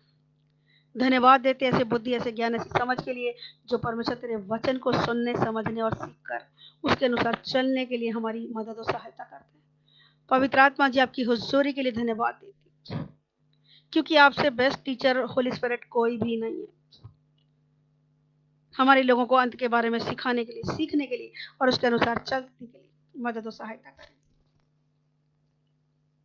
आपने हमें अपना सहकर्मी बनाया। कुरिन्थियों में लिखा कि तुम मेरे सहकर्मी हो। हाँ प्रभु, आपके साथ काम करने वाले को वर्कर्स हैं हम। धन्यवाद देते हैं इतना बड़ा भरोसा जो आपने हम पर किया कि स्वर्गीय कामों में आपने हमें काम करने के योग्य बनाया और आपने अधिकारी बनाया। परमेश्वर नम्र लोग, आपने बता दिया कि नम्र लोग पृथ्वी के अधिकारी होंगे। जो परमेश्वर से आशीष पाए हुए हैं वो पृथ्वी के अधिकारी होंगे। हमने परमेश्वर तेरे वचन से आशीष पाई है, हम पृथ्वी पर अधिकार कर रहे हैं। हम विश्वास करते प्रभु, आज इस शिक्षा को सुनकर, इन टीचिंग्स इन प्रीचिंग्स को सुनकर बहुत से और मजदूर आज तैयार होंगे। मैं विश्वास करती हूँ आज बहुत से लोगों ने अपने जीवन को तुझे समर्पित किया है, और जितने लोग समर्पित हो रहे हैं परमेश्वर तेरे वचन के अनुसार पापों से तौबा कर रहे हैं कि प्रभु सॉरी, मुझे नहीं पता था कि मेरी ये छोटी छोटी बुरी आदतें मुझे तेरे प्रेम से अलग कर सकती हैं। वो खमीर की तरह पाप जो जीवनों में काम कर रहे हैं आज यीशु के नाम से खत्म हो जाए। बहुत सी अच्छाइयां हो सकती है, लेकिन अगर कहीं थोड़ा सा खमीर काम कर रहा है तो वो सारा गुदा आटा खराब करने की सामर्थ रखता है। तो आज होने दे पिता परमेश्वर के हम में से हर एक के जीवन से, हमें से हर एक के जीवन से ऐसा खमीर दूर हो जाए जो पाप के रूप में काम कर रहा है, जो क्रोध, ईर्ष्या, दोष भावना के रूप में, झूठ के रूप में, व्यभिचार के रूप में, चोरी के रूप में, दोष लगाने के रूप में या किसी भी रूप में पाप काम कर रहा है खमीर की तरह, आज वो यीशु के नाम से पूरी तौर पे हम में से हर एक के जीवन से दूर हो जाए। हमारी जिंदगियां आज से इस वचन के अनुसार और इस प्रार्थना के द्वारा नए गुंदे आटे की तरह हो जाए, और ऐसा नया गुंदा आटा बन जाए जो बहुतों की भूख को तृप्त करता है। आपका वचन कहता है कि धन्य वो धर्म के भूखे और प्यासे लोग, क्योंकि वो तृप्त किए जाएंगे। हमें से हर एक को तृप्त करके दूसरों को तृप्त करने में परमेश्वर हमारी सहायता मदद करने की धन्यवाद देते। हमारे द्वारा आपका राज्य बढ़े, हमारे द्वारा आपकी वो दुल्हन तैयार हो परमेश्वर, जिसे आप दोबारा बादलों में लेने आ रहे हैं। धन्यवाद देते राजा, लोगों की बंद बुद्धि खोलने के लिए, बंद आत्मिक कान खोलने के लिए, बंद शारीरिक कान खोलने के लिए, बंद हृदय खोलकर तेरे वचन को सीखने, समझने और उसके अनुसार चलने के लिए तूने जो अच्छा काम शुरू कर दिया पिता, उसको पूरा भी आप ही करेंगे। हमारे विश्वास से हमारे पूरे परिवार के लोग, घराने के लोग, कलीसिया के लोग, आसपास रहने वाले लोग आशीष पाए और आशीष का कारण बने। ऐसा ही होने के लिए आप सहायता और मदद करेंगे। धन्यवाद देते। मैं उन परिवारों के लिए शांति मांगती हूँ जिन्होंने बीते टाइम में अपने परिवार के लोगों को खोया है। उन परिवारों में परमेश्वर तेरी शांति, तेरा आनंद, तेरा शालोम आ जाए, तेरा कल्याण, तेरी बरकत आ जाए, तेरा छुटकारा आए परमेश्वर, तेरे वचन पे भरोसा करते हुए आगे बढ़ने पर। तेरे वचन से ना तो दाएं मुड़े ना बाएं मुड़े, ताकि जिस काम में भी हाथ डालें उनके हाथ के काम सफल और प्रभावशाली हो। धन्यवाद करते हैं कि आप हमारे जीवन में हमारे बीमारों को छुएं और चंगा करें। सिर के बालों से लेकर पैर के तलवों तक एक एक बीमार जन चंगा होने पाए, एक एक बॉडी पार्ट नॉर्मल फंक्शन करने पाए। जिनके बॉडी में कोई पार्ट नहीं है, अपंग है या हैंडीकैप है किसी भी रूप में, यीशु के नाम से उनके बॉडी पार्ट्स बनने पाए, क्रिएट होने पाए। आज वो क्रिएटिव पावर परमेश्वर की काम करे, वो यूनिक और क्रिएटिव मिरेकल करने की पावर लोगों के जीवन में काम करे। जिनको किडनी नहीं है, ब्रांड न्यू किडनी से ब्लेस करे। इस समय भाई संजीव का चेहरा दिखा रहे परमेश्वर, मैं संजीव भाई को ब्रांड न्यू किडनी से ब्लेस कर, ऑलरेडी उनके लिए प्रार्थना मांगी गई। प्रभु ने विश्वास करना सिखाया, उनका डायलिसिस बंद होने पाए और ब्रांड न्यू किडनी से ब्लेस करने के धन्यवाद देते हैं। मामा जी की भी सारी रिपोर्ट, बहुत मामा जी की सारी रिपोर्ट्स नॉर्मल करने के और उनके पांव से सूजन 100% दूर करने के धन्यवाद देते हैं। मोहित को बीमारी के बिस्तर से उठा के खड़ा करने के, डैडी को बीमारी के बिस्तर से उठा के खड़ा करने के, चंगा करने के धन्यवाद देते हैं। मोन्टू भाई के लिए, उनकी मम्मी के लिए जो आपने चंगाई दी, रूप भाई की मम्मी को जो चंगा किया, दिनेश भाई को, पूनम बहन को, आंटी जी को जो चंगा किया, परमेश्वर नजर आए। मोहित की मम्मी को जो चंगाई दी है, द्वारकानाथ अंकल जी के लिए हम धन्यवाद देते हैं, चंगाई देने के लिए, उदी के बुखार को उतारने के लिए, और तमाम लोगों को, मनु को चंगा करने के लिए धन्यवाद देते हैं। हमसे जुड़े तमाम लोगों को, डेजी बहन को चंगा करने के धन्यवाद देती हूँ, धन्यवाद करती हूँ। जितने थायराइड के पेशेंट हैं, यीशु के नाम से इसी समय चंगे हो जाए। एक एक शरीर से थायराइड की बीमारी जड़ से खत्म हो जाए। जो दवाइयां ले रहे, दवाइयां लेनी बंद हो जाए। परमेश्वर अपने वचन को भेज और इन तमाम लोगों को चंगा कर। जिनकी बॉडी में रसौली पाई जा रही है, यीशु के नाम से रसौलियां डिसअपियर होने पाए, स्टोन रिमूव होने पाए, डिसअपियर हो जाए यीशु के नाम से। जैसे भी प्रभु तू चाहता है। जिनके शरीरों में गांठें हैं, बहुत से लोगों ने बीते दिनों बताया कि उनके सिर में गांठें हैं, यीशु के नाम से सिर की गांठें डिसअपियर हो रही हैं। यीशु के नाम से आज से कोई भी गांठ दिखाई नहीं देगी, कोई दर्द नहीं करेगी। नवे बेटी के लिए, दीक्षा के लिए और तमाम ऐसे लोगों के लिए जिनके सिर में गांठ है या बॉडी में किसी और पार्ट में अगर गांठें, यीशु के नाम से इसी समय डिसअपियर हो जाए। यीशु के नाम से बीपी नॉर्मल हो जाए, शुगर लेवल नॉर्मल हो जाए लोगों का। चलने फिरने दौड़ने भागने में जिनको दिक्कत है, यीशु के नाम से वो अपने पांव पे चलने वाले बने और दौड़ने भागने वाले बने, रोजमर्रा के कामों को खुद से करने वाले बने। जिनको डायपर लगे हुए हैं, जो बीमारी के बिस्तर पे लंबे समय से यूरिन बैग लगे हुए, परमेश्वर ने इस तरीके से खड़ा कर कि उनके यूरिन बैग हट जाएं, उनके डायपर उतर जाएं और रूटीन वर्क आराम से कर सके। परमेश्वर यीशु के नाम से, यीशु के नाम से री बाबा का शेंदेरेले रेबेरी का रीबरी तरुला रबा री खेरे बेरी दरा, डिस्टर्बेंस की हर एक स्पिरिट यीशु के नाम से छोड़ के दूर हो जाए। एसिडिटी हमेशा के लिए छोड़ के दूर हो जाए। लीवर प्रॉब्लम हमेशा के लिए दूर हो जाए। कैंसर खत्म हो जाए, टीबी खत्म हो जाए। जिनके ऑपरेशन हुए हैं, उनके स्टिचेस यीशु के नाम से नॉर्मल तरीके से सूख जाए, कोई कॉम्प्लिकेशन आने ना पाए। न्यू बॉर्न बेबीज पर परमेश्वर तेरी दया होने पाए। जितने कोरोना पेशेंट है, यीशु के नाम से चंगे हो जाए। कोरोना का गंदा वायरस, पाप का गंदा वायरस, बीमारी का गंदा वायरस हमारे लोगों को छोड़ के दूर हो जाए, सारे संसार भर से दूर हो जाए। और ये लॉकडाउन पीरियड जो चल रहा है, परमेश्वर हमारे लोगों को बुद्धि, ज्ञान और समझ दे, सभी को, कि वो अपने घरों में बैठकर समय को अच्छे से यूटिलाइज कर सके, वचन को पढ़ने में, समझने में, सीखने में पवित्र आत्मा आपकी मदद दे सके और आशीषित होकर आशीष का कारण बन जाए। आज का बचा हुआ दिन हम आपके हाथों में देते हैं परमेश्वर, आपके तरीके से बिताने में आप सहायता और मदद करेंगे। धन्यवाद देते। जिन बच्चों के री एग्जाम होने हैं परमेश्वर, हम चाहते हैं उनके भी कैंसिल हो जाए, उन्हें अच्छे रिजल्ट से आप ब्लेस करें और अच्छे कॉलेजेस में हमारे बच्चों के एडमिशन होने पाए, बच्चों की पढ़ाई लिखाई रुकने ना पाए परमेश्वर। संसार के ज्ञान के साथ साथ परमेश्वर वो आत्मिक ज्ञान भी पाए परमेश्वर, वो अपनी भी आत्मा बचाने वाले बने और दूसरों की भी आत्मा बचाने वाले बने। हमारे छोटे बच्चों पर भी दया करने के लिए, संडे स्कूल बच्चों के लिए भी परमेश्वर तेरी दया को मांगते हैं।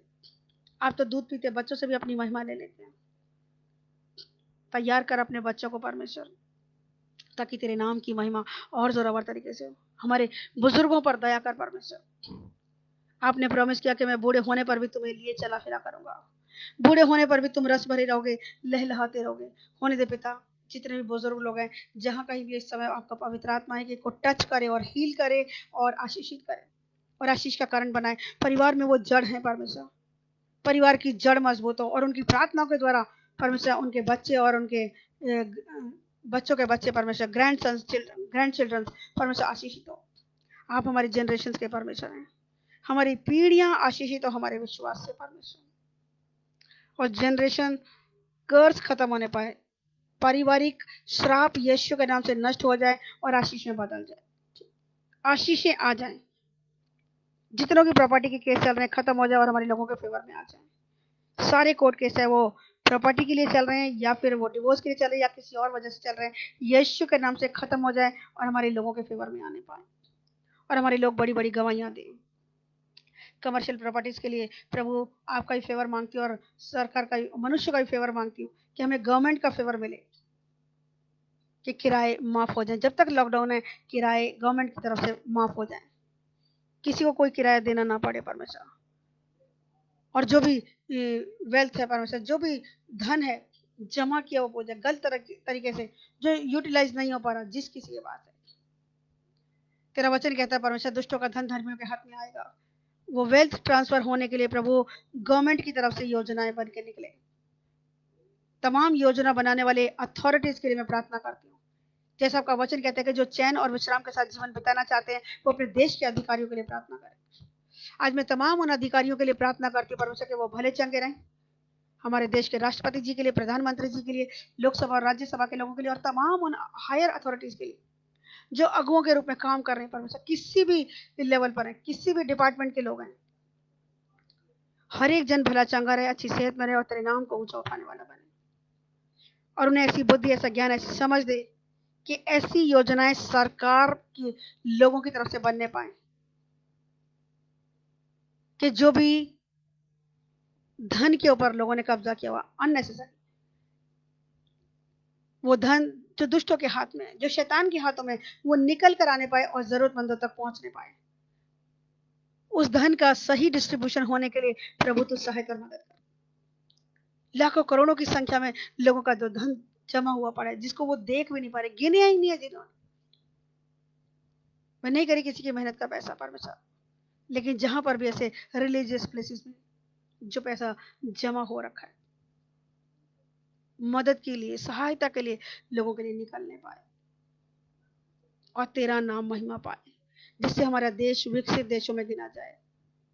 और जो भी वर्ल्ड की इकोनॉमी गड़बड़ाई हुई है वो इस वेल्थ ट्रांसफर के द्वारा कंट्रोल में आने पाए और किसी को किसी चीज से कोई नुकसान न होने पाए। हम किसी का भी नुकसान नहीं चाहते परमेश्वर, लेकिन आपकी योजनाओं को चाहती हूँ परमेश्वर। आप जब योजना बनाएंगे तो परमेश्वर उससे किसी का कोई नुकसान नहीं होगा। आप ऐसी अच्छी और भले की योजना बनाए परमेश्वर कि आने वाले ही कुछ समय में परमेश्वर हम इन बड़ी गवाहियों को सुनेंगे परमेश्वर। मैं विश्वास करती हूँ और आपका वचन कहता है कि विश्वास करने वालों के लिए सब कुछ संभव है। ये ना तो मेरी शक्ति से होगा, ना तो मेरे बल से होगा, लेकिन परमेश्वर आपकी आत्मा के द्वारा हो जाएगा और जो अच्छा काम आपने शुरू किया उसको पूरा भी आप करेंगे। जरूरतमंदों तक परमेश्वर सहायता पहुंचने पाए, लेबर क्लास तक परमेश्वर जिनके काम नहीं, लॉकडाउन के चलते जिनके काम बंद है, 3 टाइम का अच्छे से भोजन सबको मिलने पाए और अच्छा भोजन मिलने पाए परमेश्वर, आत्मिक भोजन भी मिले और शारीरिक भोजन भी मिले परमेश्वर, और किसी भी भली वस्तु की घटी ना हो। जैसा कि सुनने में आ रहा है कि हर एक परिवार में चाहे वो पढ़ा लिखा है या नहीं है उसको नौकरियां दी जाएंगी, कुछ लोगों को परमेश्वर ये संख्या बढ़ने पाए, बेरोजगारों को रोजगार मिले, और जब वो कमाने के लिए घर से बाहर निकलते हैं कोरोना की वजह से कोई नुकसान होने ना पाए, कोई मेजर प्रॉब्लम आने ना पाए। अपने क्रोध का प्याला भी परमेश्वर शांत करने के लिए और हमारे लोगों को मन फिराव का मौका देने के लिए मैं धन्यवाद देती हूँ। जैसे आपने हमें बचाया, हमारी बंदबुद्धि खोली, हमारे तमाम उन जाति भाइयों की बंदबुद्धि खोली, उन्हें भी अपने पास खींच कि वो भी यीशु को प्रभु जानकर अपना उद्धारकर्ता के रूप में ग्रहण कर सके। ऐसा होने के लिए आप सहायता और मदद करेंगे। धन्यवाद। मीटिंग्स के लिए ऐसे परमेश्वर ऐसे प्रचार के लिए रास्ते खोलने पाए जो भी बंद है, और अपने बच्चों को इस्तेमाल करें ताकि आपकी बड़ी महिमा हो। सारी बातें मिलके भलाई को उत्पन्न करेंगी। बहुत बहुत बहुत धन्यवाद देती हूँ, धन्यवाद करती हूँ। इज़राइल को, यरूशलेम को आशीष बोलती हूँ, कल्याण बोलती हूँ, बरकत बोलती हूँ। तेरी बड़ी महिमा सबके जीवनों से होने पाए। आप बड़े और हम घटे। सारा आदर, सारी महिमा और सारी प्रशंसा यीशु के जीवित और सामर्थी नाम में पिता आपको देती हूँ। पिता हमारी प्रार्थना को दया के साथ सुने और ग्रहण कर लें। आमीन, आमीन, हालेलुया, हालेलुया। आखिरी प्रार्थना करो, आखिरी प्रार्थना चलेंगे। हालेलुया। धन्यवाद मेरे मन से पिता। प्रभु आज के वचन के लिए धन्यवाद करते हैं प्रभु, आपके प्यारे गरीब बेटे में धन्यवाद करते हैं मेरे पिता परमेश्वर। प्रभु जो आपने बताया प्रभु, शैतान कितना ही प्रबल क्यों ना हो जाए, पर जो तूने हमें आज दो पंख दिए मेरे पिता परमेश्वर, प्रार्थना का और धन्यवाद का मेरे पिता परमेश्वर, उकाब एक विश्वास को जिताता है मेरे पिता परमेश्वर। हम विश्वास में मजबूत होकर इन प्रार्थना और धन्यवाद के पंखों की जब उड़ान भरते हैं मेरे पिता परमेश्वर, सचमुच हम अपनी मंजिल पर पहुंचे हैं प्रभु जी। वो शैतान हमारा बाल बांध कर निकाल सकता है मेरे पिता परमेश्वर। उसके साथ जो दो मजबूत पंजे हैं पिता परमेश्वर, वो पंजे प्रभु शैतान को दबाने के लिए अपना हर पल हमारे लिए एक ऊंची उड़ान के भरने में हमें मदद करते हैं मेरे पिता परमेश्वर। प्रभु तूने हम दोनों पंजे दिए पिता परमेश्वर, दो पंख दिए मेरे पिता परमेश्वर, उकाब की तरह हमें मजबूत विश्वास दिया मेरे पिता परमेश्वर। तो प्रभु तूने वादा किया, जब तुम मेरे जहाँ मैं तुम्हारे साथ हूँ तो तुम्हारा विरोधी कौन हो सकता है। हाँ मेरे पिता परमेश्वर, आज हम इतना मजबूत कर दे मेरे पिता परमेश्वर कि आज हम इन पंखों के द्वारा पिता परमेश्वर अपनी उड़ान को भरते जाए मेरे पिता परमेश्वर।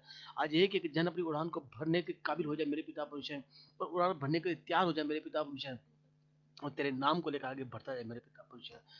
प्रार्थना में मजबूत हो, धन्यवाद में मजबूत हो मेरे पिता परमेश्वर।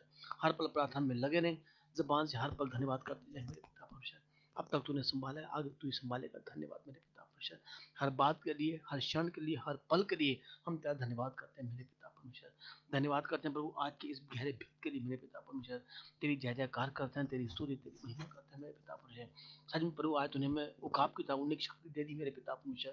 तेरा धन्यवाद हो मेरे पिता परमेश्वर। जब आप मेरे साथ हैं मेरे पिता परमेश्वर, तो प्रभु हर पल हर क्षण पिता परमेश्वर हम आपके पीछे चलने को तैयार हैं मेरे पिता परमेश्वर, क्योंकि तूने कहा कि मैं तेरा चरवाहा हूँ, तुम्हें किसी बात की कमी घटी ना होगी।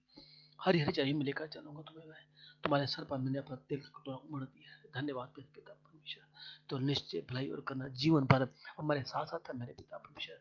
कोई भेड़िए का जाल, कोई महामारी, कोई बेकार की बातें, कोई शैतान की चाल हम पर लागू ना होगी मेरे पिता परमेश्वर। बाकी हम शैतान के ऊपर प्रबल हो चुके हैं मेरे पिता परमेश्वर। पिता हम तेरा धन्यवाद करते हैं, सारा आदर सारी महिमा आपको देते हुए यीशु मसीह के समर्थी नाम से दुआ को मांगते हैं पिता, सुनिए और कबूल करें। आमीन, आमीन, आमीन। आइए आखिरी दुआ एक साथ करेंगे। ऐ हमारे पिता, आप जो स्वर्ग में हैं, आपका नाम पाक माना जाए, आपका राज्य आए, जैसे आपकी इच्छा स्वर्ग में पूरी होती है वैसे ही इस जमीन पर हो। हमारी रोज की रोटी हमें दे, जिस प्रकार हम अपने गुनहगारों को माफ करते हैं, आप भी हमारे गुनाहों को माफ करें। हमें किसी परीक्षा में न लें, बल्कि बुराई से बचाएं, क्योंकि राज्य, पराक्रम और महिमा सदा से आपका है। आमीन, आमीन, आमीन। आइए स्वर्गवासी सब मिलेंगे दोनों स्वर्ग की तरफ करके अपने खुदा यीशु मसीह का फजल खुदा बाप पाक रूपी बात उनका विश्वास के साथ यहाँ बैठे के जन के साथ, इनके मिले जुलने वालों के साथ, इनके कराने वालों के साथ, आज से लेकर यीशु मसीह के दोबारा आगमन तक हमेशा हमेशा के लिए हम सबके साथ बनी रहे यीशु मसीह के समर्थी नाम से। आमीन, आमीन, आमीन। हालेलुया। प्रभु आपको आशीष दे। धन्यवाद।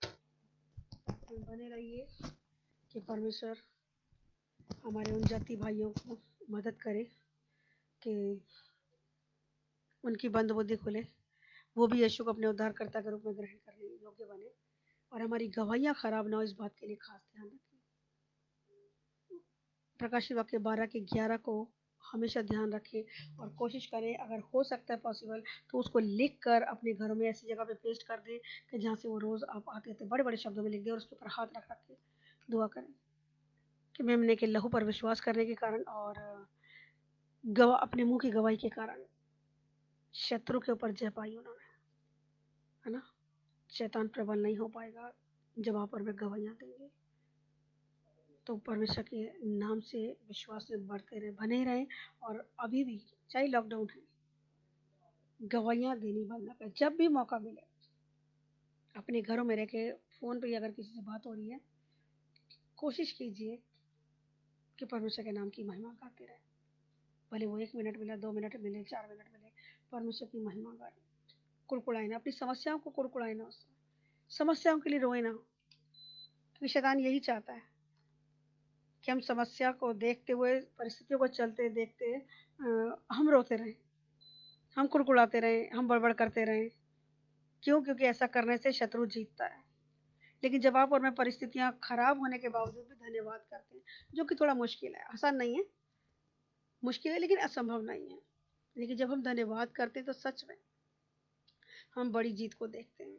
और इस समय है लॉकडाउन को चलते कुड़कुड़ाए ना कि हमारे पास पैसा नहीं है, हमारे पास रोटी नहीं है, परमेश्वर सब कुछ बहुत बेस्ट तरीके से मुहैया करेगा।